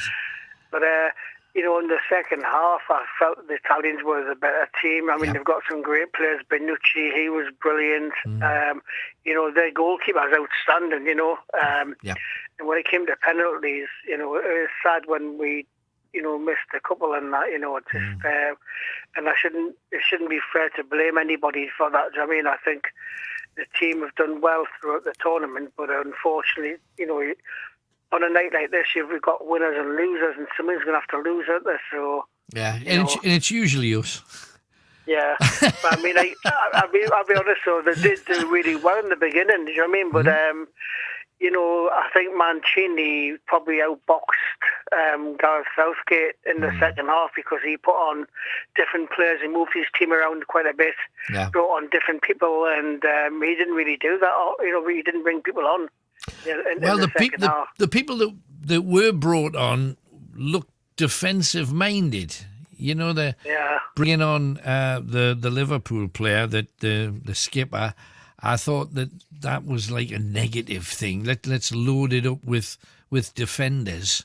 And yet when they brought in, and they didn't bring on Sancho and Rashford till very much towards the end, and neither of them had time to make any kind of impact. Yeah, I think it came to a situation where, obviously, I'm listening on the radio, but I got the impression a lot of them became quite exhausted because it did go on for quite a long time, did it?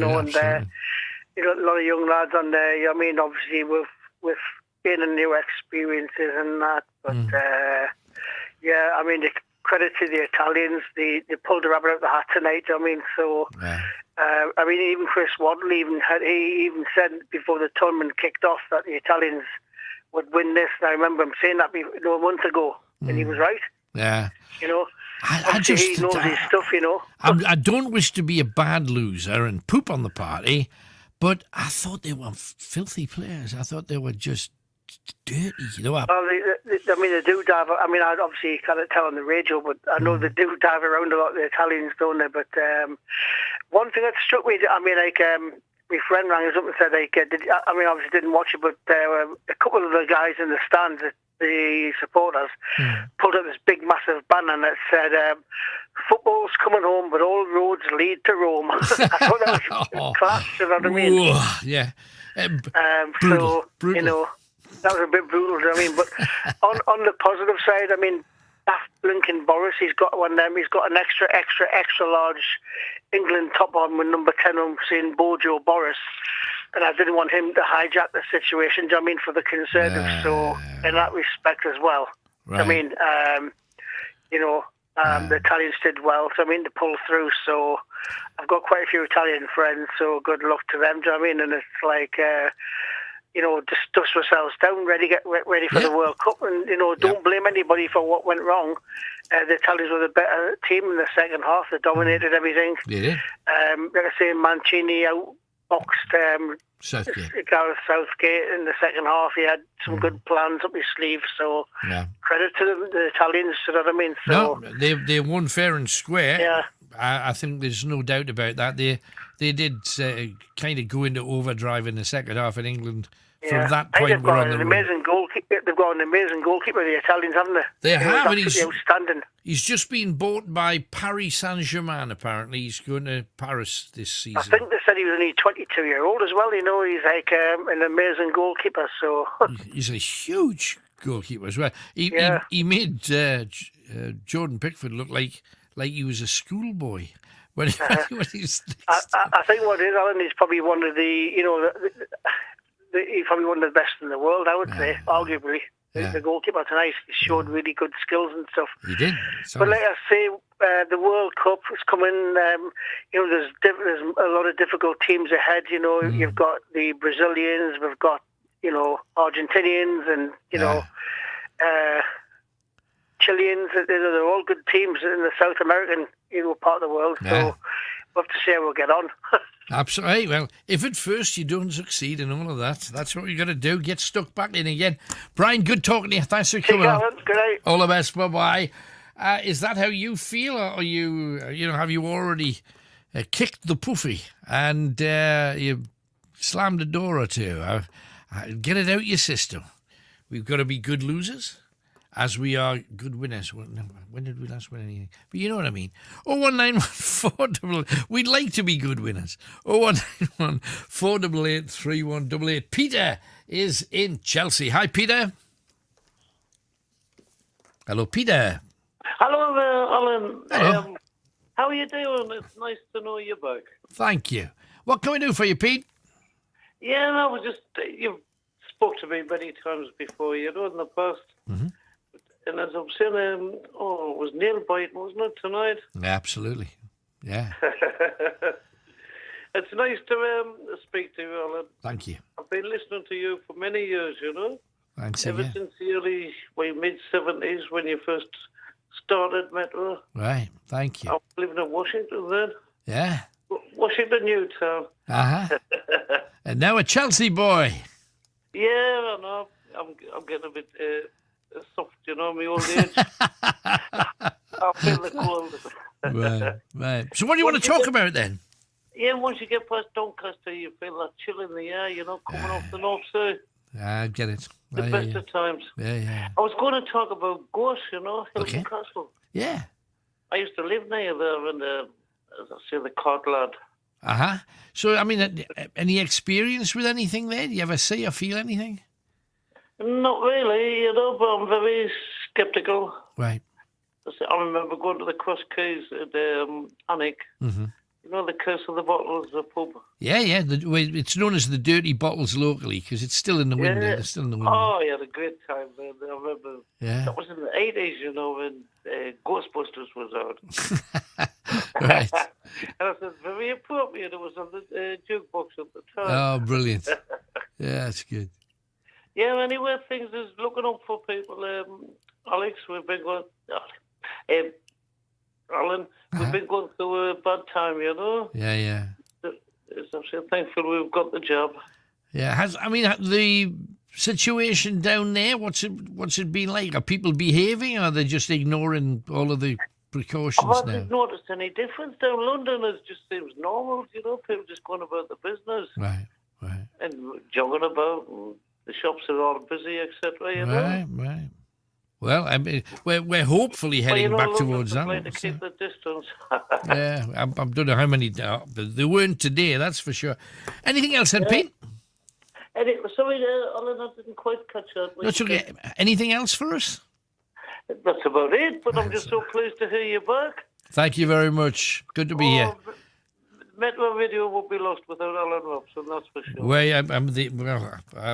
We're not on that radio station anymore, but thank you very much for finding us on Greatest Hits. That's the thing. 01914 883188. Tons of stuff. Now, it's not that often that I get requested to play a call, but I've had one, and it's from Ian. Let me just quickly find this. Ian lives in Cleveland, and he said, some years ago, I heard a poem on your show called The Slow Dance, and I thought it was amazing. I've told my friends about it because we're quite into our poetry. Any chance of you finding it, and if so, can you play it? Well, I did look, because I am merely an instrument of your will. So it's just a minute or so, and it is that thing. Have you ever watched kids on a merry-go-round? Or listened to the rain slapping on the ground?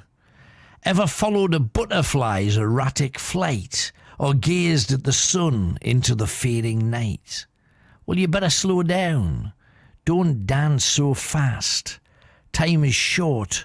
The music won't last. And do you run through each day on the fly? And when you ask, how are you? Do you ever hear the reply? And when the day is done, do you lie in your bed with the next 100 chores running through your head?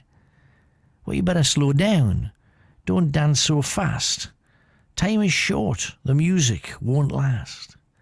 Ever told your child, we'll do it tomorrow, and in your haste not see his sorrow? Have you ever lost touch, let a good friendship die because you never had time to call and say hi? You better slow down. Don't dance so fast. Time is short. The music won't last. And when you run so fast to get somewhere, you miss half the fun of getting there. And when you worry and hurry through your day, it's like an unopened gift thrown away. Life is not a race. Do take it slower. Hear the music before the song is over. And I got another lesson in a poem. And if you've got any others, please share them with us because they're pretty spectacular, these things. Yeah, what did you think? 01914883188. We are off to the Wirral. Well, we're getting about Chelsea to the Wirral. Hiya, James. Hello, good evening. How are things? They're good. I hope they're well with you too. I thought I'd give you a ring about the football tonight. Oh, how'd you feel about it? Well, I watched it. Yeah, I think England did well in the first half. They didn't do very well in the second half. That was where they let everyone down, I think. But in the first half of extra time, a little bit better. And in the second half of extra time, a little bit better again. But it was unfortunate. And I just happened to go to somewhere that's open late at night, and they had a cup of tea and something. Right. And there was somebody watching it on ITV online, and I was watching it on BBC online, and I was a few seconds ahead of them. So they said, "Oh, shut up, stop spoiling it for everybody." Well, I was watching it on my mobile, and the others were watching it on another mobile, and the streams are about 20 seconds out of sync. Oh, blimey. Right. But it looks like about 800,000 were watching online just on the BBC. Wow, that's a lot. Right. Just before the final penalty, that was the peak, I think. But I must admit, I didn't think they were going to win. No, why not? And everyone said to me, well, no, because Italy have had such a good run. With the 33 unbeaten, 34 games now unbeaten. Right. But everyone said, oh, please think positive. So I said, yes, you can think positive about it. I'm saying I hope they win, but I don't think they will. But I fingers crossed. I do hope, seriously hope they can. And you see what was being proposed. I don't know whether it'll happen now, but it might still do it. Gareth Southgate, he will probably get a knighthood anyway, because of the achievements overall of the competition. They didn't win, but he's taken England further than they've ever gone before in this tournament. When the furthest they ever got before was in 1968 when they reached the semi-final. So they've never reached the final in this competition before anyway. Right. So he has actually achieved more in the modern era than any other manager. Right. So yes, he probably does deserve a knighthood, and they probably already decided it because of the way they were playing throughout the tournament. And yes, they did play well in general. But not that they could help that they didn't do very well this evening in the second half, but they actually looked tired for a while. Yes, they did. And I think that it was a bit too. That it was one step too far for them, I'm afraid. I just think that you mentioned all of those people watching on their mobile phones and what have you. Yeah. That second that the final penalty was taken and Italy had won. Yeah. It was how we all didn't. Everyone swore. Do you know what I mean? Really? Even people who don't swear swore. Well, I didn't. I just said, "Oh, what a shame! It's all over. It's finished." I said something like shame, but it wasn't far from shame. It has to be said. And they missed. The first penalty went in. The second penalty went in. The first for each. But then, I think they did. I can't remember which order it was now, but we ended up losing 3 penalties, and Italy only lost 2 penalties. That's right. That's correct. So it was a shame, really. But the other thing we were looking at, and they couldn't have done it for tomorrow because it's too late for that. They were thinking of giving us a bank holiday on the 19th of July, but I don't think they'll do it now. No, I'm fairly sure. They might do it out of pity, but I'm not. I'm not sure. If it's going to happen, it'll be an extra one. Yeah. So if it does happen, you'll find that the local authorities places will be closed on that day because they won't give them time off in lieu. You see. Right, I see. I don't think they do. Certainly not round here. It would have been a closure day if it had a bank holiday. Yeah, but I would have thought so too. I don't think we'll get one now. But we might. It depends what they do. I mean, it's possible that I mean, I think when Liverpool had that parade, it was after they won something. Oh, they won, didn't they? I don't remember them ever doing a parade for a losing team. But of course, in this country, that's what it would be. But I think I honestly don't know how it's going to work now. Everybody's a little bit sort of. Everybody, it's a shame, really. Yeah, we've all kind of shrugged our shoulders and walked away. I think overall, we've done really, really well in this tournament. Yeah. Look at what happened in 1996, right? I think it was then. We finished last in our group in 96. And that's, so we've made a hell of an improvement over the last few years. Right, and that's where we should leave it. We should look at that. Anything else while you're on then, James? Can I also point out, I still find this issue about the virus and the restrictions ridiculous that they're lifting all the rules next Monday at the same time. They're suggesting now that you should you should be expected to wear a mask, but it's not legally enforceable anymore. That's the difference from this week. Not as if that's a good idea, because I still think the cases are going to go through the roof, even though they're high now. Yeah. Deaths aren't too high, but that's from the vaccine. And yes, I do agree that I think children should be vaccinated.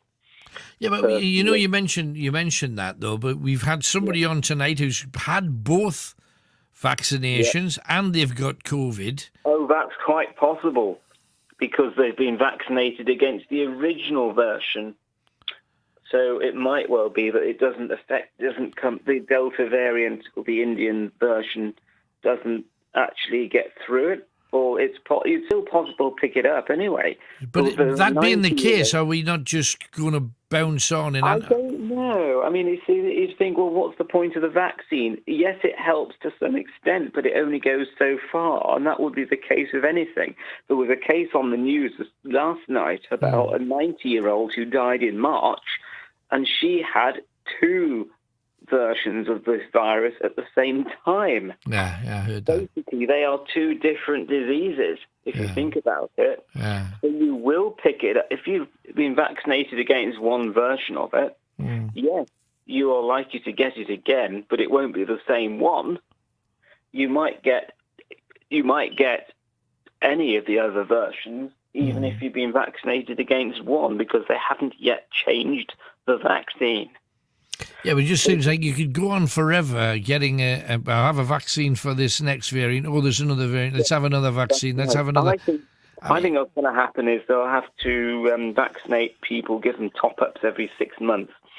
Give them one with the flu jab in the winter and an additional one in the summer for COVID. Blimey. Every year. Every summer, you'll have to have a new booster jab for COVID, and in the winter, along with your flu jab. I think that's what's going to have to happen in the future. Well, we'll wait and see. They won't say that yet, because it hasn't been decided, but I think it almost certainly will have to be. Right, okay. Well, thank you, James. Good catching up. Thank you for ringing. See you soon. And see you, man. Bye-bye. Well, there you go, James in the world. Do you agree? Is that really what's going to happen? I know a lot of people blew off the flu vaccination, didn't want to get into that, and a lot of people who got the vaccination caught flu, and they were told that could never happen, but it did. Now we're getting the other vaccinations for COVID, and that should keep you safer, but we've got another variation, and da-di-da, and so it goes. Or do you just crack on and live your life? Because the 2 rules of thumb are either keep living in fear or just getting on with it and hoping for the best, like we did with every other virus. And that's still the argument. And I know people are going to say, but all these people have died. Yes, and a lot of people died of flu and cold and pneumonia and all of the other bronchial conditions.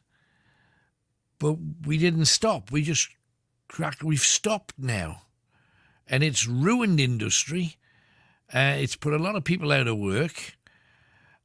And now we're still in the same boat pretty much as we started because we got all new variants.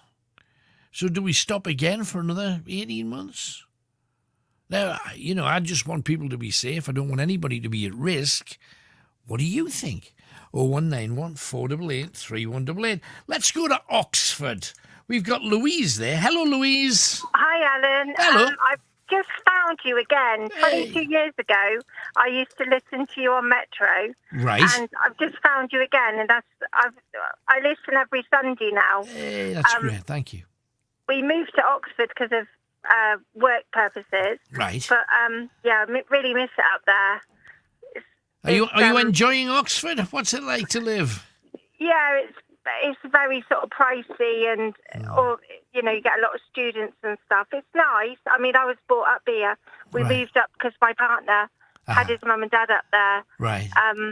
But I went on to have 9 children. What? From when I spoke to you, I used to ring you up about postnatal depression. Right. And I used to talk to you about that back in the day. Sure. So it was just to say hi, that's all, because I'm glad I found you. Well, thank you very much. Why did you have 9? Blame me, it's like the Von Trapp family. Yeah, no electricity, somebody said. Don't know if that's true or not. How's it been, though? I mean, you need a it's sheepdog been for that many children. Manic, absolutely manic. And when they get older, they're no better either. They just bring more problems home. I'm a granny now, though. I've got 5 grandchildren, so I enjoy that because I can hand them back. Absolutely, yeah, that's the difference. I'm presuming that you've still got a batch at home, though. Yeah, I've got a 10-year-old, 13-year-old and a 16-year-old at home. Right. But all the rest have grown up, yeah. So you're nearly there, then. Another half a dozen years and you'll be free. Yeah, I know. It feels like I've done a sentence. All right. Lovely to hear you anyway. Thank you very much. Glad Bye you could then. join us. Thanks, darling. Take care. Bye. Bye-bye. There's Louise in Oxford. I've got some distant family in Abingdon, which is kind of next door to Oxford. We have a piece of music now, and it's just great. We nearly played it before, but we got chatting like we do. This is Joe Cocker. I managed to get a phone chat with Joe not long before he passed. And he's one of the great regrets because I loved him pretty much all my life. And here's me and Joe having a chat about home comforts. What I would love to find out is, there you are in Colorado. Is there any things from Yorkshire that you are desiring? Things that you're pining for?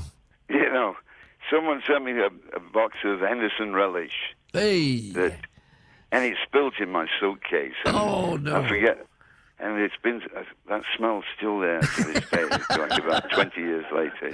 But, no, I get every now and then, there's a lady, Jenny Marshall, who's a promoter's wife. Right. And she brings me pork pies on tour, Oh, wonderful. Which isn't necessarily from Yorkshire, but that, I mean, whenever you go back, I'm a big sweet lover. I've always loved sweets. Right. So the Mars bar and the Crunchy bar and all that. It is So good. people every so often send me those packages over here, Wonderful. Dangerland at my age. Yeah. But the American chocolates, even the ones that kind of copy the British bar, they're not the same. No. But even with Cadbury's, you've got to get it fresh, haven't you? No, absolutely. If you get an old one on the side, they're never as good. No, you're quite right.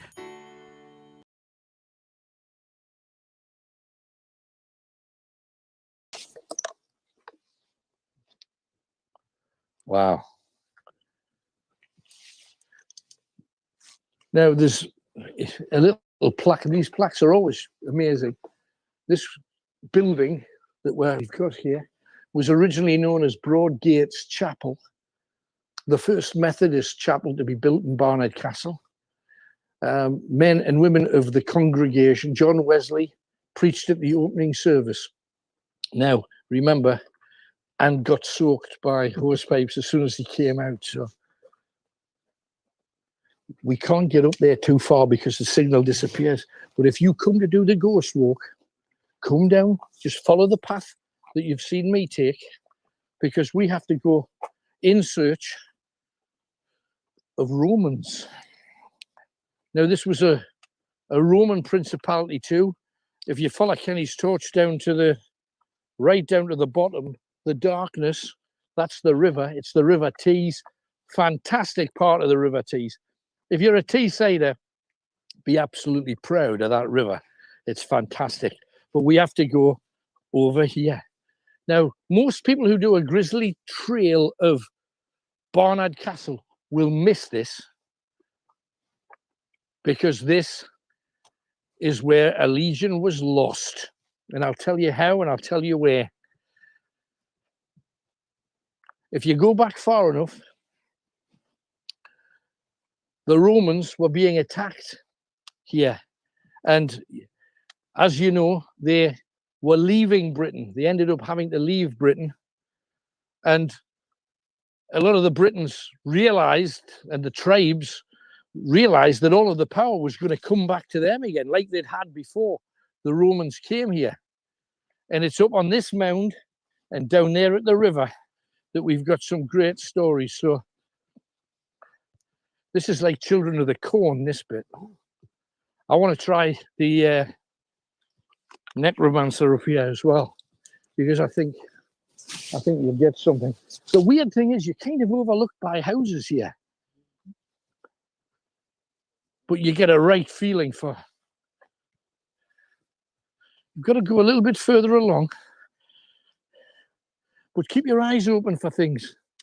Keep watching, because you guys tend to pick up an awful lot more than we do. It's hard to believe that somewhere that has such a great story is right here, close to where all these people. The final challenge is going to make sure you keep it clean on and off the field.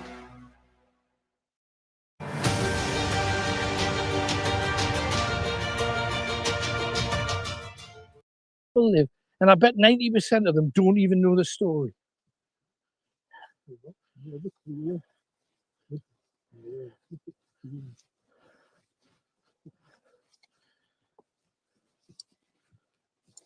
As soon as I get past that house at the end, I'll tell you, because it's along there where it happened. You got to remember that we're kind of running parallel with the river,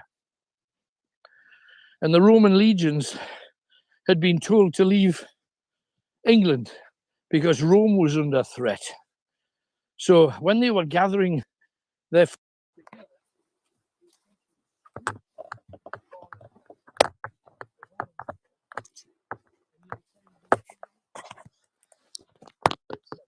and then eventually hit the coast, onto ships, head back to Rome. They had to defend Rome at all costs. And if that meant giving up Britain with all of the trouble that we'd given the Romans, they would be happy to do that.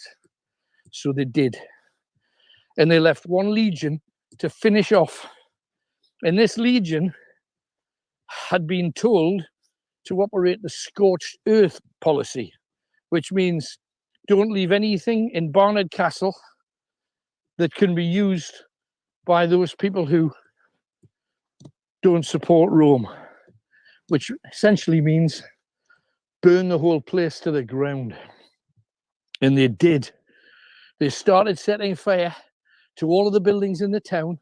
Most of them were wooden at the time, so the place went up. And then some of the locals said, why should we stand for this? They're burning our homes. So I don't know whether you've noticed it, but there was a bat just flown over Tony's head there. And hopefully we'll see a few more. But this last legion thought all we got to do is set fire to the place and leg it. They came this way to get to the main route home, which was in that direction. And they started to be pursued by villagers and townspeople, chucking spears, firing longbows at them. They knew that they didn't have enough men to hold them back. So what they did up here, you got to remember that this was not just overgrowth, this was woodland too, and it was thick, impenetrable.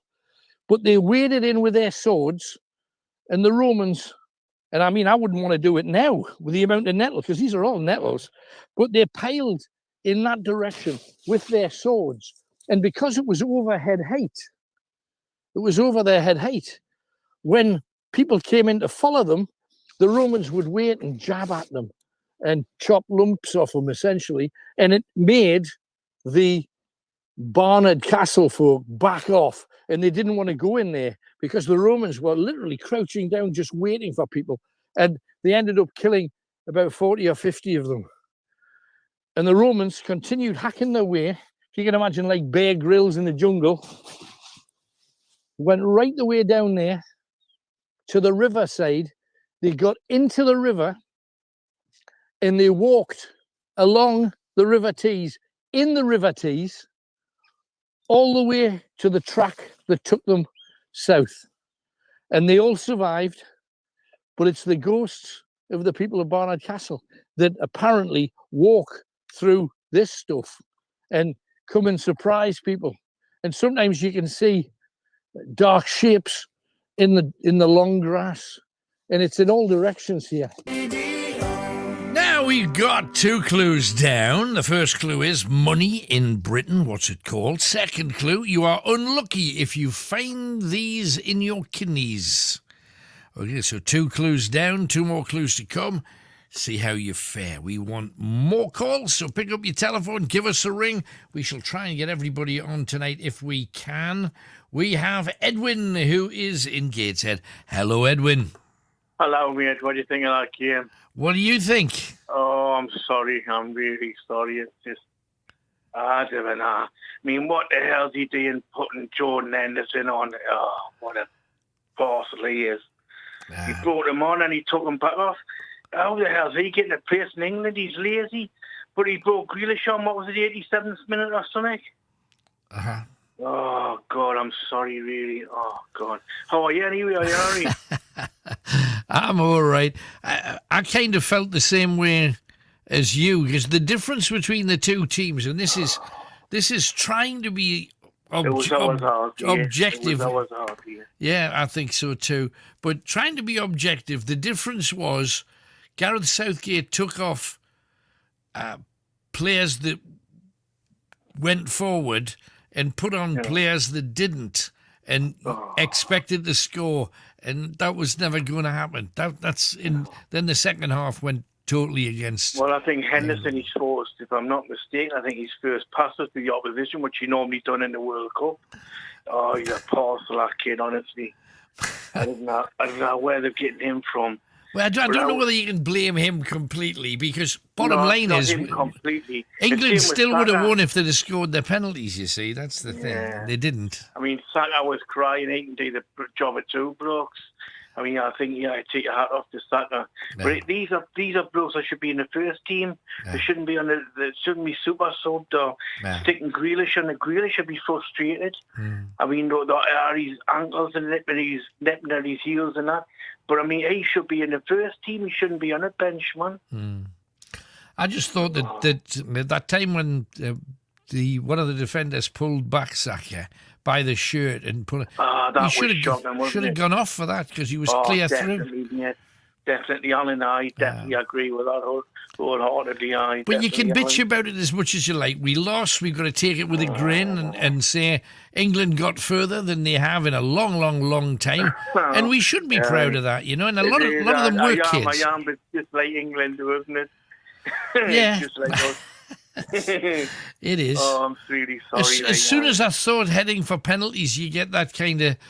I didn't think it was going to go that way. To be honest, I thought, and I couldn't believe it when it went that way. And I thought I had a funny feeling. I thought, no, when they held on for in the first half with the lead, I thought, we're going to nip it, it's going to be in the park.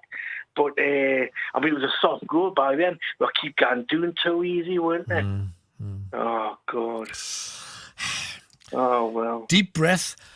Yeah, I'll let somebody else have a call. I'm sorry, Ray. It's all right. Hey, don't worry, Edwin. Thank you for calling. Thanks, man. Cheers, man. Bye-bye. Yeah. What can you say? Yeah. Few stars. Luke Shaw I thought was brilliant. I thought Walker was amazing. I even thought Jordan Pickford did really well. Couldn't blame him for the goal. And the penalties, he did really well with the penalties. You can't even blame him for that. So there were a few people that were stars. Not so much forwards. Sterling did well in every game up to this and couldn't have any impact. Kane had no impact at all.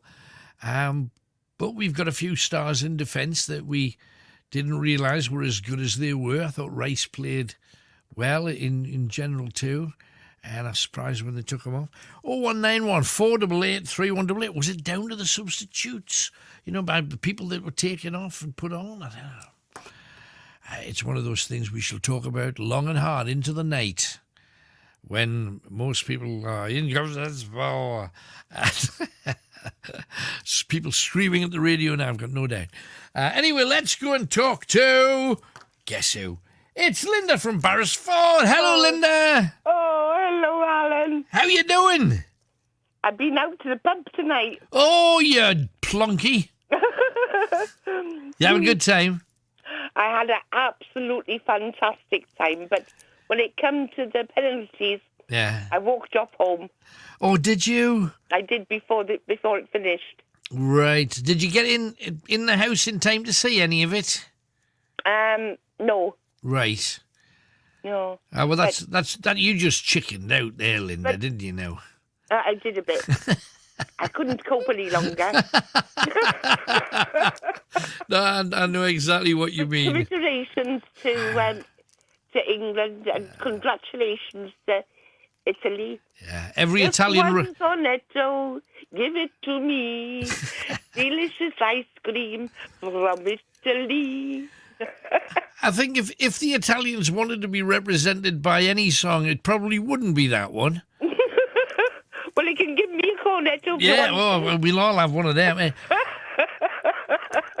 And I know what you're saying about how much can a heart take. He's saved it, he scored it, he missed it, he hit the post. Oh! I mean, I've been going through this for the last 4 weeks. Absolutely. No. I'm buying T-shirts and everything. And flags. Oh, dear God. Well, you can put them all away for next... It's the World Cup next year. They can all come out again then. That's the thing. There you go. That's what I say as well. Definitely. And in fairness, it lit the country up for weeks, didn't it? So it did. That's a good thing. It really did. It lifted me up as well. We're already hearing little Twitter noises that there's been fighting on the streets of London. I hope the North East shows a bit more sense than that. Oh, do you know, it's stupid, isn't it? Well, it's just people have been drinking since about 10:30 this morning, getting ready for it. So they'll be mortal by the time the game started. Well, that's with any big game, isn't it? You get a few twits, like. Yeah, for sure. I mean, what was the atmosphere in the pub like? Was it going crazy? Absolutely fantastic. Spot on. So which pub was it you were in? Yeah, the Barrisford Arms. Barrisford Arms, perfect. Yeah. Oh, it was perfect. We're outside in the marquee. Oh, that's great. And had the big telly up there, did they? They put a big telly up as well. Excellent. And I was sitting right in the back. But you'd be soaking up the atmosphere. I was soaking up the rain a bit. Yeah, it looked like it was bucketing where they were playing. Oh, it was bucketing by us as well. Was that right? Oh, dear. Now, you see, this is interesting because it was said today that it was going to rain for a couple of days, but these are the days, yesterday and today, are the 2 days where flying ant infestations take place, where there's loads. Now, you're out in Barrisford. If ever there's going to be flying ants, they'll be up there. Have you had any? No, I've seen a couple of flies, but that was about it. Yeah, no, they're talking about thousands of flying ants infesting places. Good heavens. Which I wouldn't fancy, but... no, they bite, they do. Yeah, no, flying ants. Yeah, could live without that. What else you been up to then, Linda? I've been to Torquay. I think I told you, didn't I? Yes, you did. I did, yeah. Well, I had a great time there. That's good. I really did, and I went to Dawlish, where the Black Swans are. Black Swans, and that's where the pirates used to come from.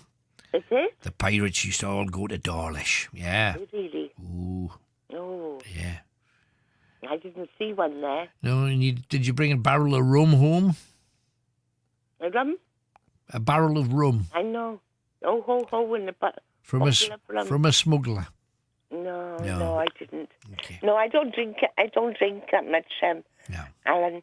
No, we don't need it. No, I don't. Get high on life, Linda. That's what you I had a pint of shandy.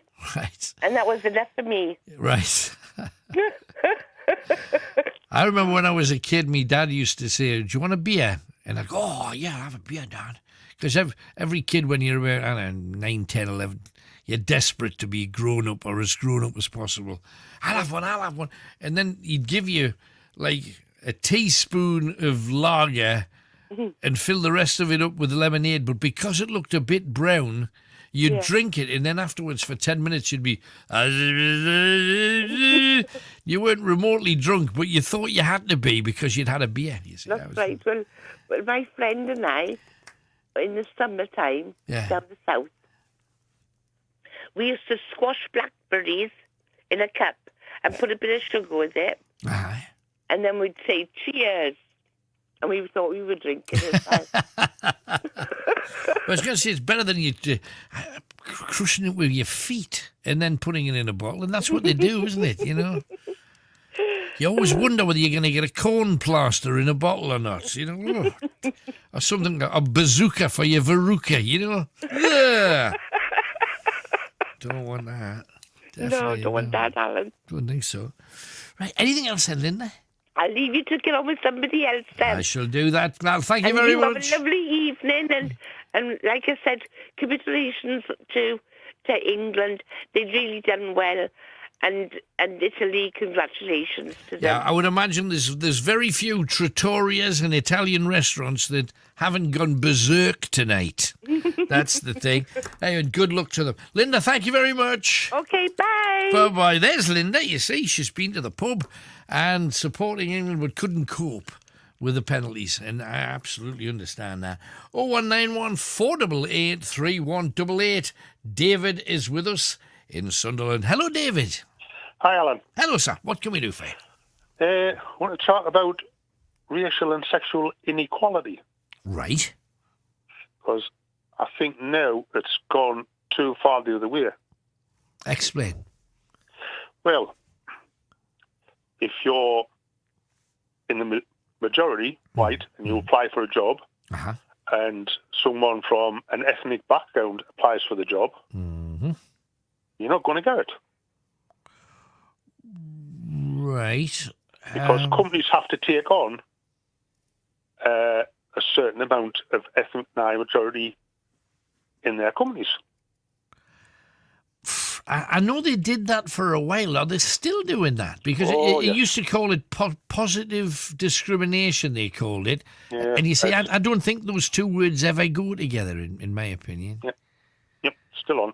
Right. Oh, that's. And also, it's also bad for the companies because you're then maybe not taking on the best person for the job because you have to take someone on of an ethnic minority, or you have to take a woman on because there's not enough women in them positions. Right. Now, surely, if you're advertising the job, you should be taking on the best person for the job, and not because you're forced to take someone for the job.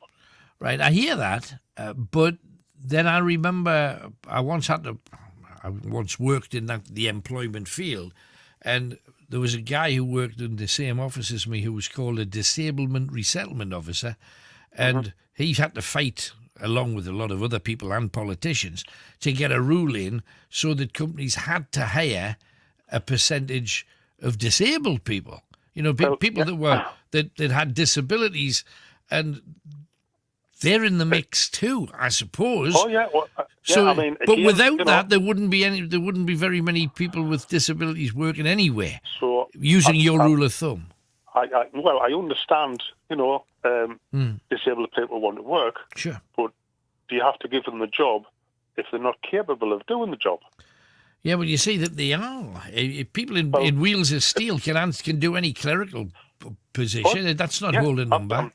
I'm not disputing that. But still, to say what you're saying is, you could argue, or a boss could argue, yeah, but what if I had to send them running upstairs with a message to, well, they wouldn't be able to do. They could always find a reason, using again your rule of thumb, not to give them the job because that's not necessarily going to be the best person. It's not just in jobs. It's happening in films. Films.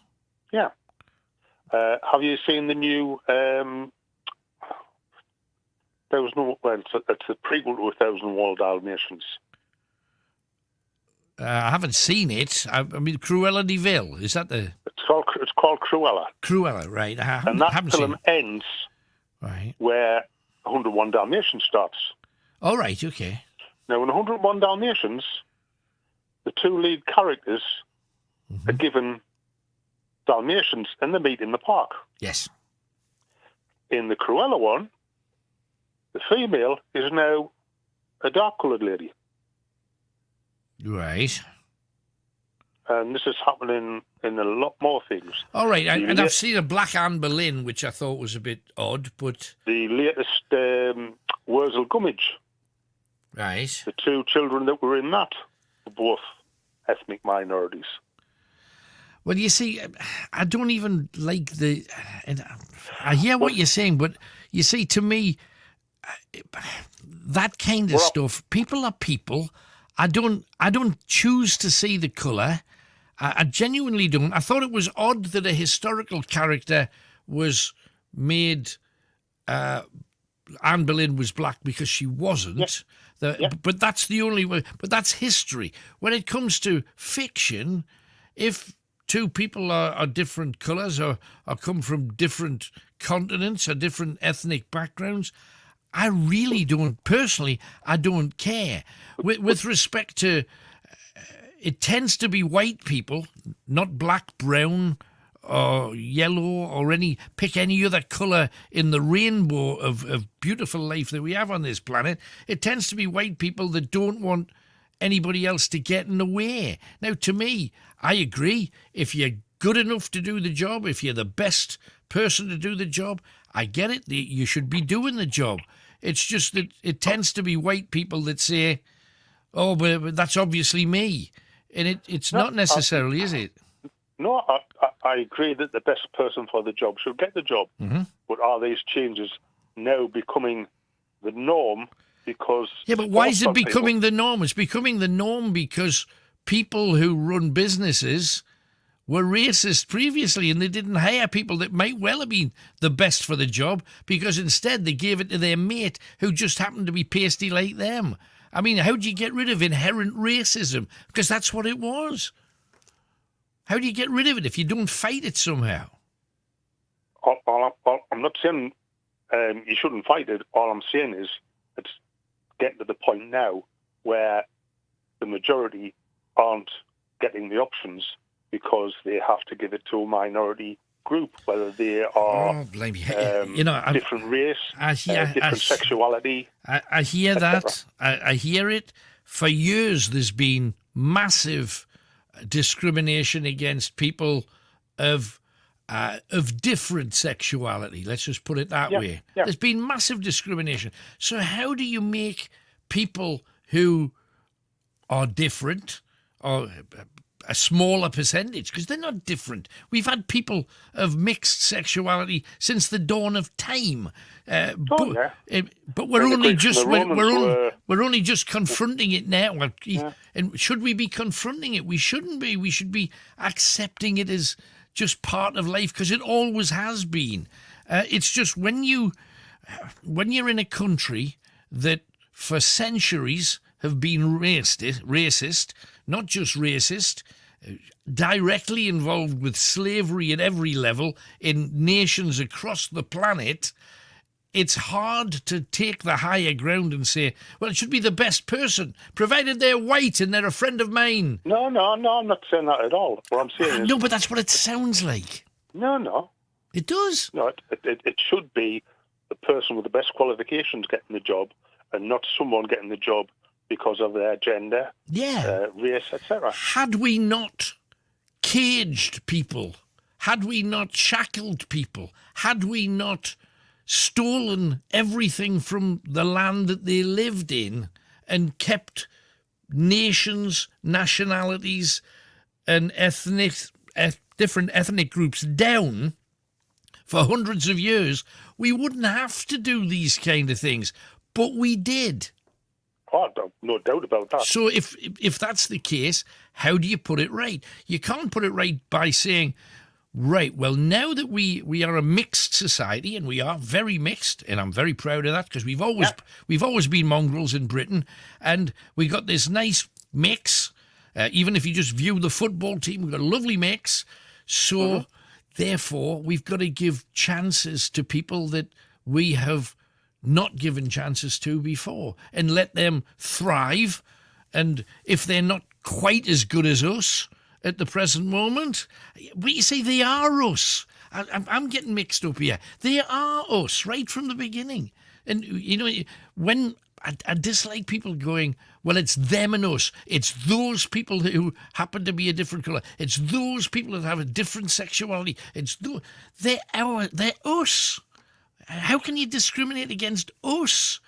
And you know, I understand. I'm not saying we should discriminate. What I'm saying is, well, you are. It's going further. Yeah, yes, and I can see why you say that, and there'll be many people agreeing with you. I've got absolutely no doubt. However, how do you put it right? They did it right with disabled people by saying you've got to have. And I think at the time it wasn't like huge numbers. It was something like 7% of your workforce had to be disabled. You have to give people with disabilities an opportunity, 7%. Otherwise, you could be fined or whatever. And they're saying now we've got to do this with some of the other groups that haven't been particularly well represented. So should it be a percentage? Is that what you're saying? Because technically, any percentage goes against what you've said. Because you could argue, I'm the best person for the job because of X, Y, and Z. How do you know? Surely, I thought these things were brought in so that people could come to the table and offer their services. And whether they got the job or not, at least they get through the door now. Because a lot of people, due to their sexuality or ethnicity, weren't getting through the doors before. And they might have been very, very capable, but they weren't even being, people would see a name or see a sexuality or in some cases a religious belief that they didn't go along with and say, I'm not bothered with them. So now employers have to be more open, and that's a good thing, isn't it? It's a good thing that they're open. Mm. But you're still not up for it, you don't think? Not wholly. No. Okay. So I wonder who Doris got his ticket off tonight. What do you mean?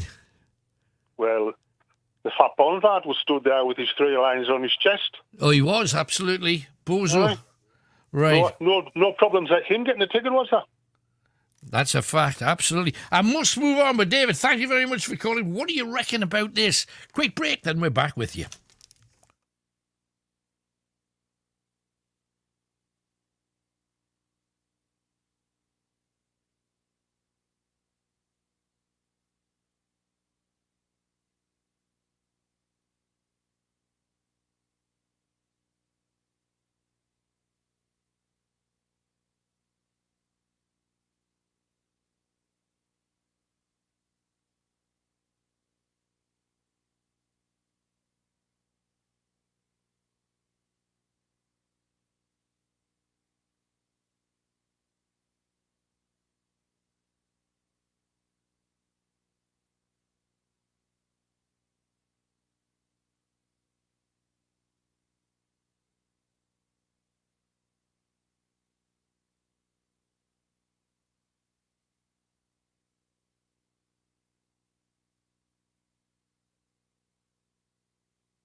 to see something.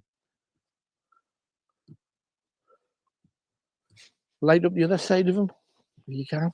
Can you? That's great. Look at this. Can you imagine? Imagine this place. You've got to remember, you see the trees that's over there? Those trees were all the way over here. And you see how high that is? And that's obviously been cut out. And this has been flattened over the years. This wild grass land would have been over their heads. And you can just picture them waiting to pop out and take the life of somebody. I never liked the Romans. That's why we need to beat Italy. Is that right? Yeah, we'll get our own back on Sunday. Yeah. And for those of you watching this any later than this weekend, that was the final of the Euros. And you will already know whether we have or we haven't succeeded by now. So, across here, though, this is the area where you see it. This is the sweep. It's so quiet again, isn't it? What I don't understand is there's actually a little bit of wind today and nothing's moving much.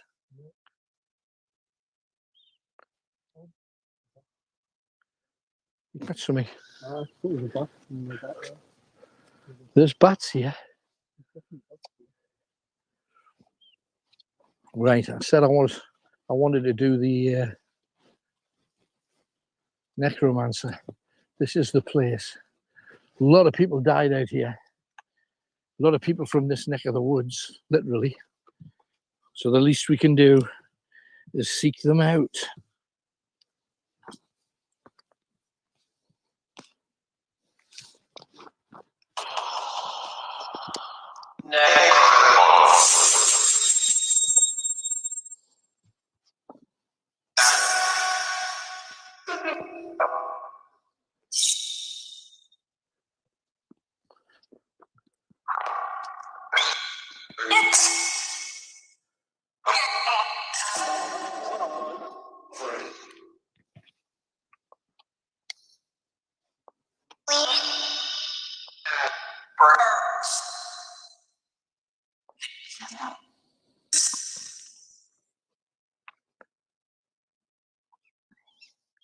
Whoa.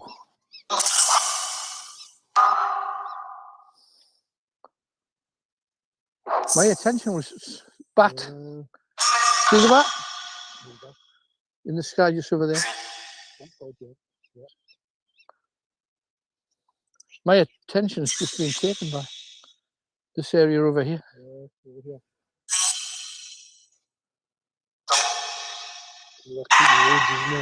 Whoa! You see that? What was it? I have no idea.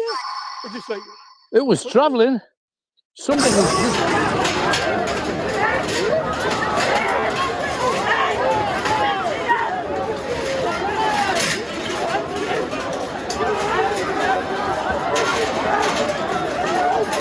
Officials confirmed there had been an incident at the game between Italy and England. Police have been urging supporters to remain sensible following Italy's win. Officers in London say they've made 45 arrests. From Sky News, I'm Kat Suave. Thank you, Kat. Alan Robson with your Greatest Hits Radio Northeast. Thank you very much for being with us. Still time for you to get yourself on the radio if you fancy. All you got to do is pick up your telephone and ring 0191 488 3188 488 3188, and if you do so, you will get through. And remember that number for when you ring in with our competition. The first clue, money in Britain. What's it called? Second clue, you are unlucky if you find these in your kidneys. Okay, you're unlucky if you find these in your kidneys. Third clue, what cowboys do to their horses.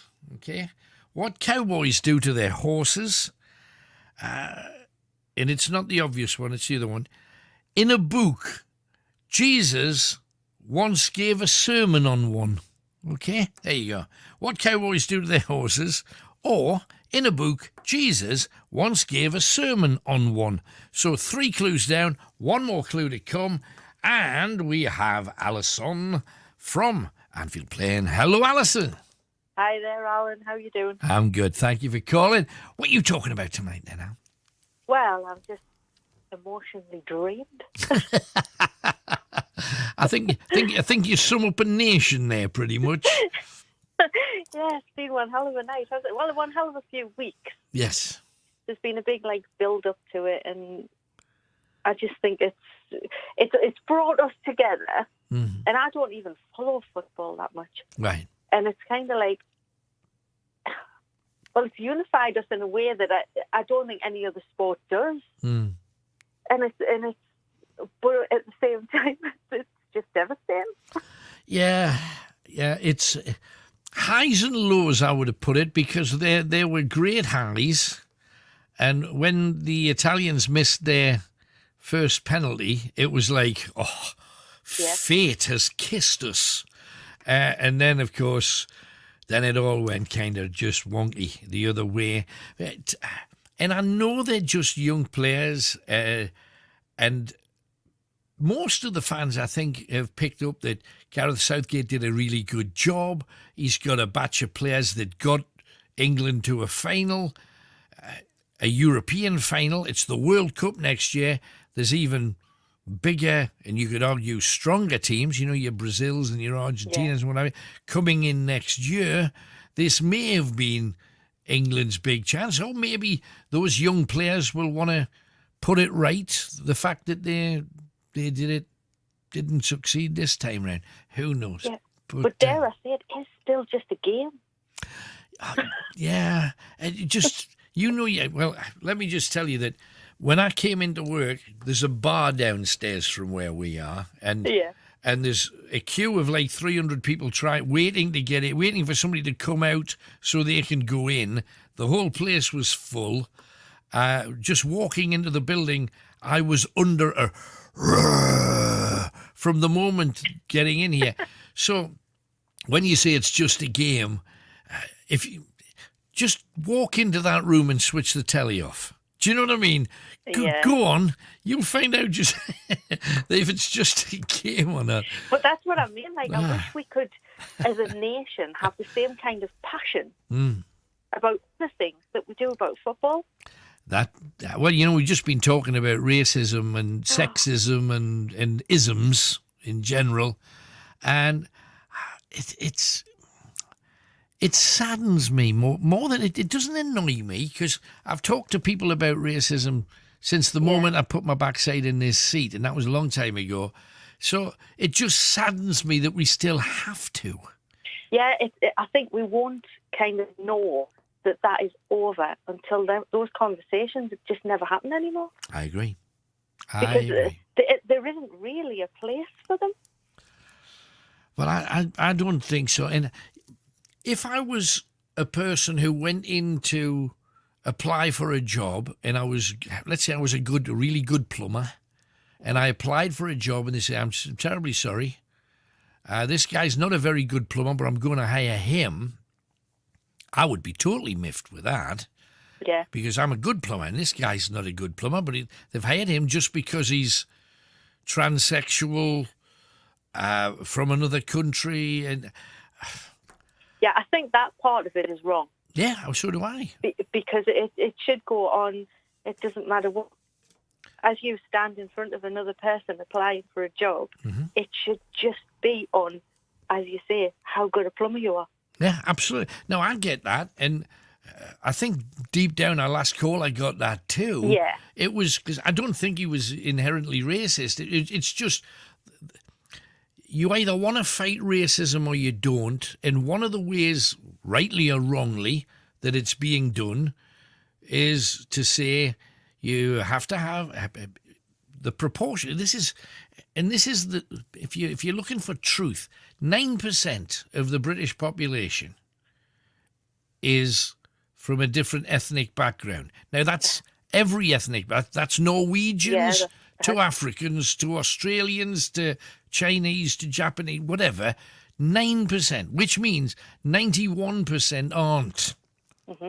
And that's the truth of what. And I know there's some cities where you can say, "Oh, we're outnumbered," and all this kind of rubbish. Yeah. And I hear that too, and I can't argue with it. But then you can also go to somewhere in Scotland where everybody's ginger. I mean, that's just the variety of the wonder that is Great Britain. It's just, how do you put it right if employers, because that's who we're talking about, if employers are racist, sexist, or any other ist, how do you put it right?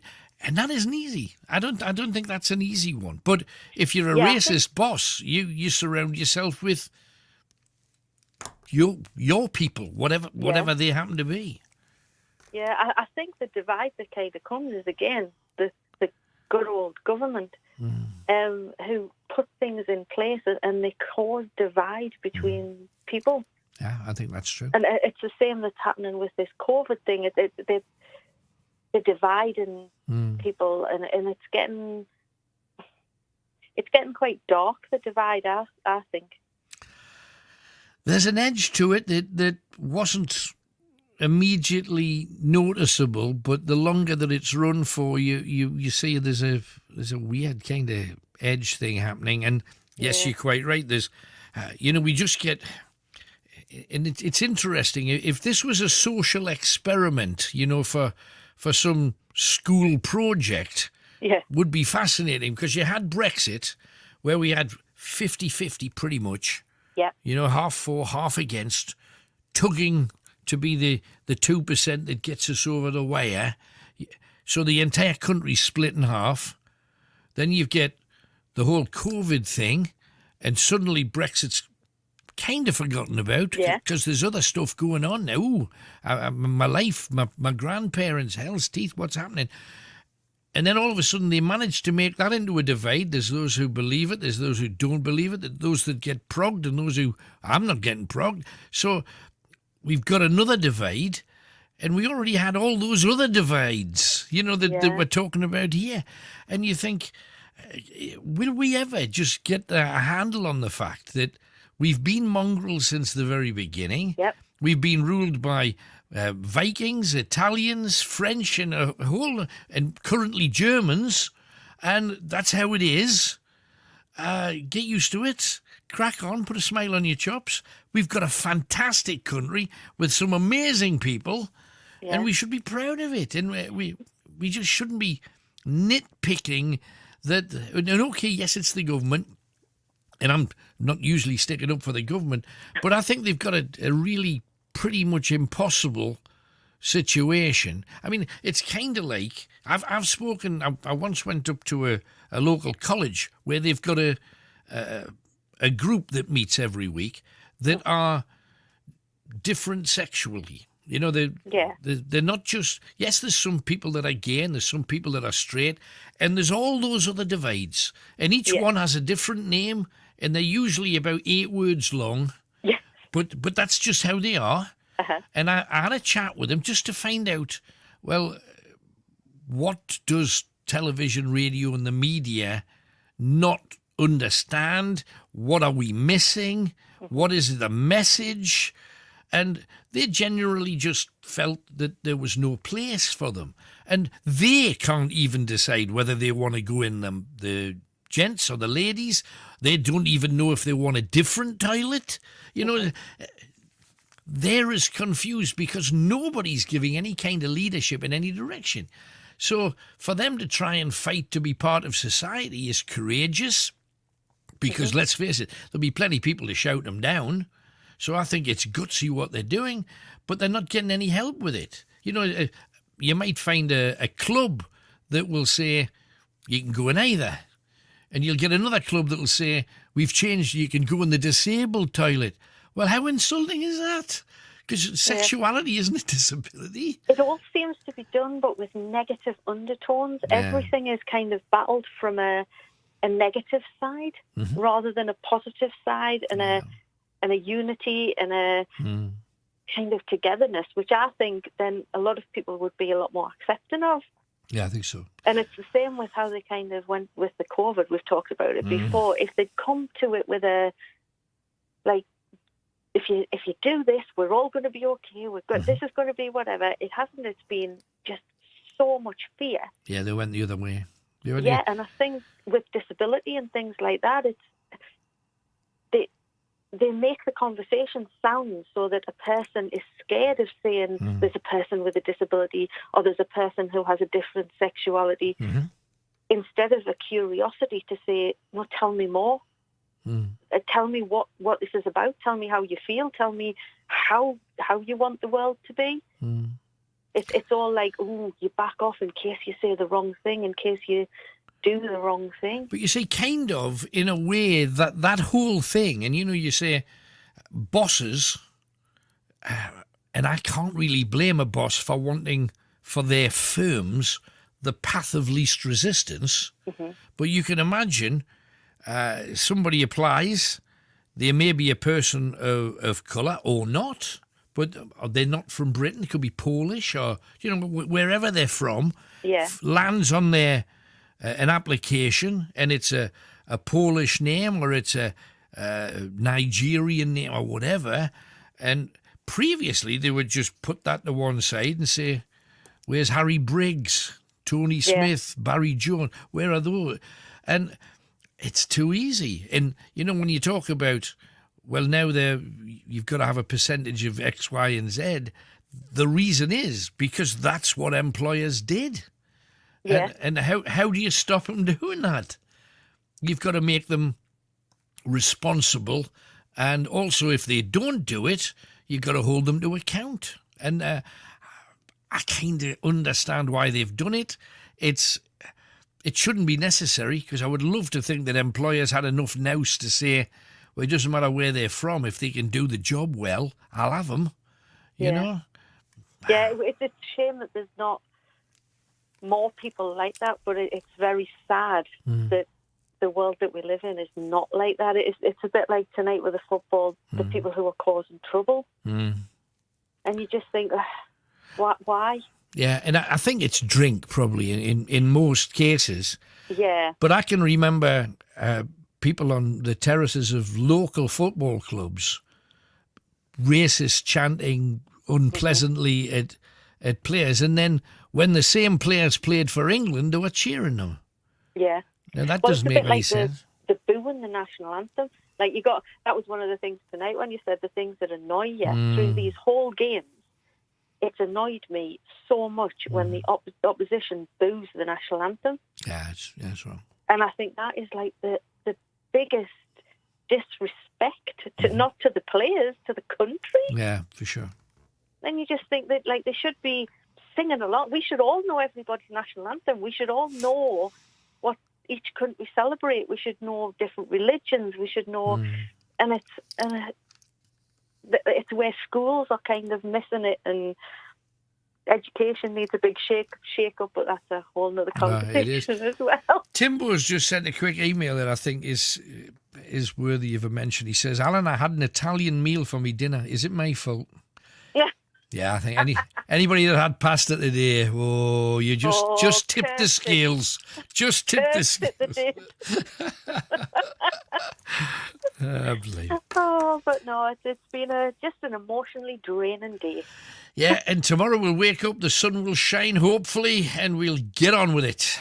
We will, yeah, but the world will be exactly the same, and we'll be back to just hoping that all those people getting together doesn't cause major problems. Yeah, blame me. I'm just hoping it's uplifted the spirits of the nation enough to help our immune system, because living in fear and terror and everything like that isn't good for your health.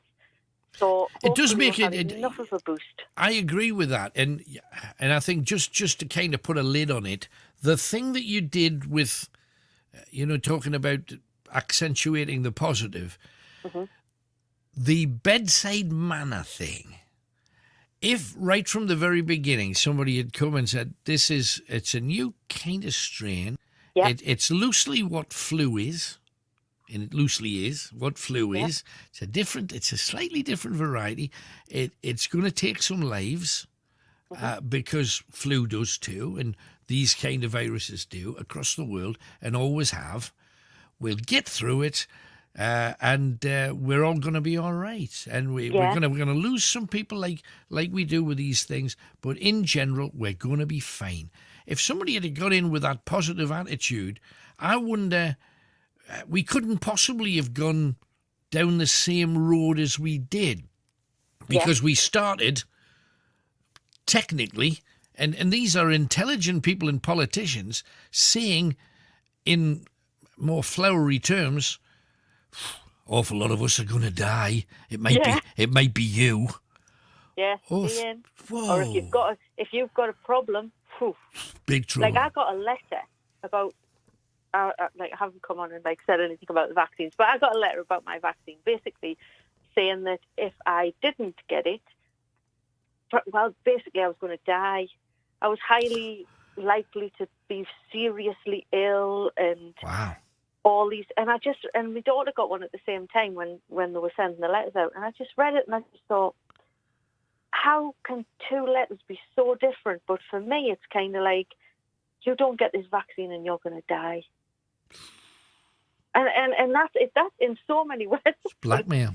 It's blackmail. And I just thought for somebody who mentally isn't, because I think people sit in different pods of where they are. People sit with the fear, the anxiety, the frustration, and everything like that. And then you've got other people who live from a different kind of toolkit, for want of a better word. Yeah, I accept that. And if it goes to people who don't live from that toolkit, it could be devastating to have that letter. And it could actually make them physically ill just reading a letter.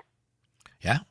But you see, in that, they want you to stay well as long as you do what we say. Yeah. That's always a worry, mine. I get it. I understand the gravity of the whole thing, because, blimey, after hearing how they've dealt with it, gravity is all there's been. There's never been levity. It's always been doom. How many have died today? Bring out your dead. Let's count them tomorrow and the next day and the next day, and then let's give them a percentage. It's like, whoa. And it was also because, like, one of the things somebody said to me at the beginning, like, if you're in the middle of a pandemic, surely people around you should be dropping down. And we should all know loads of people that have. And it was all like, well, a friend of a cousin of a bloke to 3 streets away's friend's mother, whose grandparents got 9 ailments, and she's 88, but she's, and it's sad that anybody suffers anyway. Oh, it is. But I didn't fully understand the number thing either, and I know a lot of other people question it and all the rest of it. Bottom line is, fingers crossed. I see a glimpse of light. Let's walk towards it, but not that. But not that light. No, not the other light. Stay away from that one. We'll go towards the party one now. Absolutely. Yeah, head towards the glitter ball, not the other light. That's where the music's playing. Go to that one. Thanks a lot, Alison. Great call. Thanks, okay, Tom. take care. Speak soon. And bye. you, bye-bye. Now, I'm going to lob a bit of a tune on you. Clue number 1 is money in Britain. Clue 2 is you are unlucky if you find these in your kidneys. The third clue, what cowboys do to their horses. Or, in a book, Jesus once gave a sermon on one. Fourth clue, Fred Astaire often danced with a top hat, white tie, tails, but what did he carry in his hand? Okay, and it's not that. Fred Astaire often danced with a top hat, white tie and tails, but what did he carry in his hands? You've got 4 clues. What do those 4 things link together? If you've got any idea, pick up your telephone and you can ring Tony right now while I share, a chat with Take That. It's Margot, in fact. So tell me something that we didn't know about you. Have you got any phobias? Have you got any fears? What kind of things can you tell us? Well, I stopped smoking at the beginning of this year. Well, no, it's not really a phobia. I was more of an OCD, really, in the smoking thing. But do you know what? I don't like earwigs. Earwigs? I still, even when I see an earwig now, go, ooh, earwigs. Still give me the little, makes me shiver a little bit. You don't have to worry about them unless you're in a certain well-known reality programme stuck out in the jungle. Oh, I know, so they'd be getting me out of here. Yeah, I don't know how they do that. Weren't you talking to them about going in there at one time, though? No, I've never been asked. And would you? No, I couldn't do it. I couldn't do it. I mean, I cry when I watch it on the telly. I feel that sick. Yeah, I don't think I could do that. But I admire them for eating caterpillars. Accidents, operations, what you had? Tell us about the Mark Owen body. Yeah, on the same tour, the Beautiful World Tour, my worst injury. We used to do this daft thing, which we shouldn't have been doing at our age anyway. I had a breakdance move. I used to jump onto my shoulder and spring myself back up.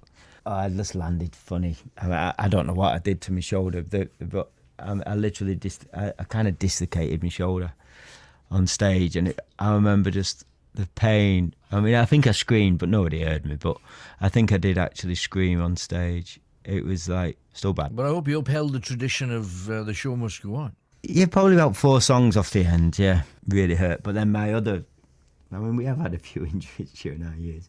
We used to do this other daft thing where I would just put his foot in my hand. You've probably seen it. He used to flip, and they do back somersaults. I would put his foot in my hand, and it wasn't in properly. And I knew it wasn't in proper, but because we were trained to do everything to the beat, I'm thinking your foot's not in my hand now, but I cannot stop because I am programmed now to try and throw you over my head. And I just naturally went to do it, and he landed and he broke his finger. Oh! I remember he's doing the routine and he's smiling and his fingers are pointing in the opposite direction. I'm thinking, it's not good, Howard. It's not good. And then so he had to, for the next song, he had to go off. He couldn't carry on because his finger was literally... And then later on, we used to have these lifts coming out of the floor, and he came up with his... I think it was his middle finger. And he came up with his middle finger all strapped up.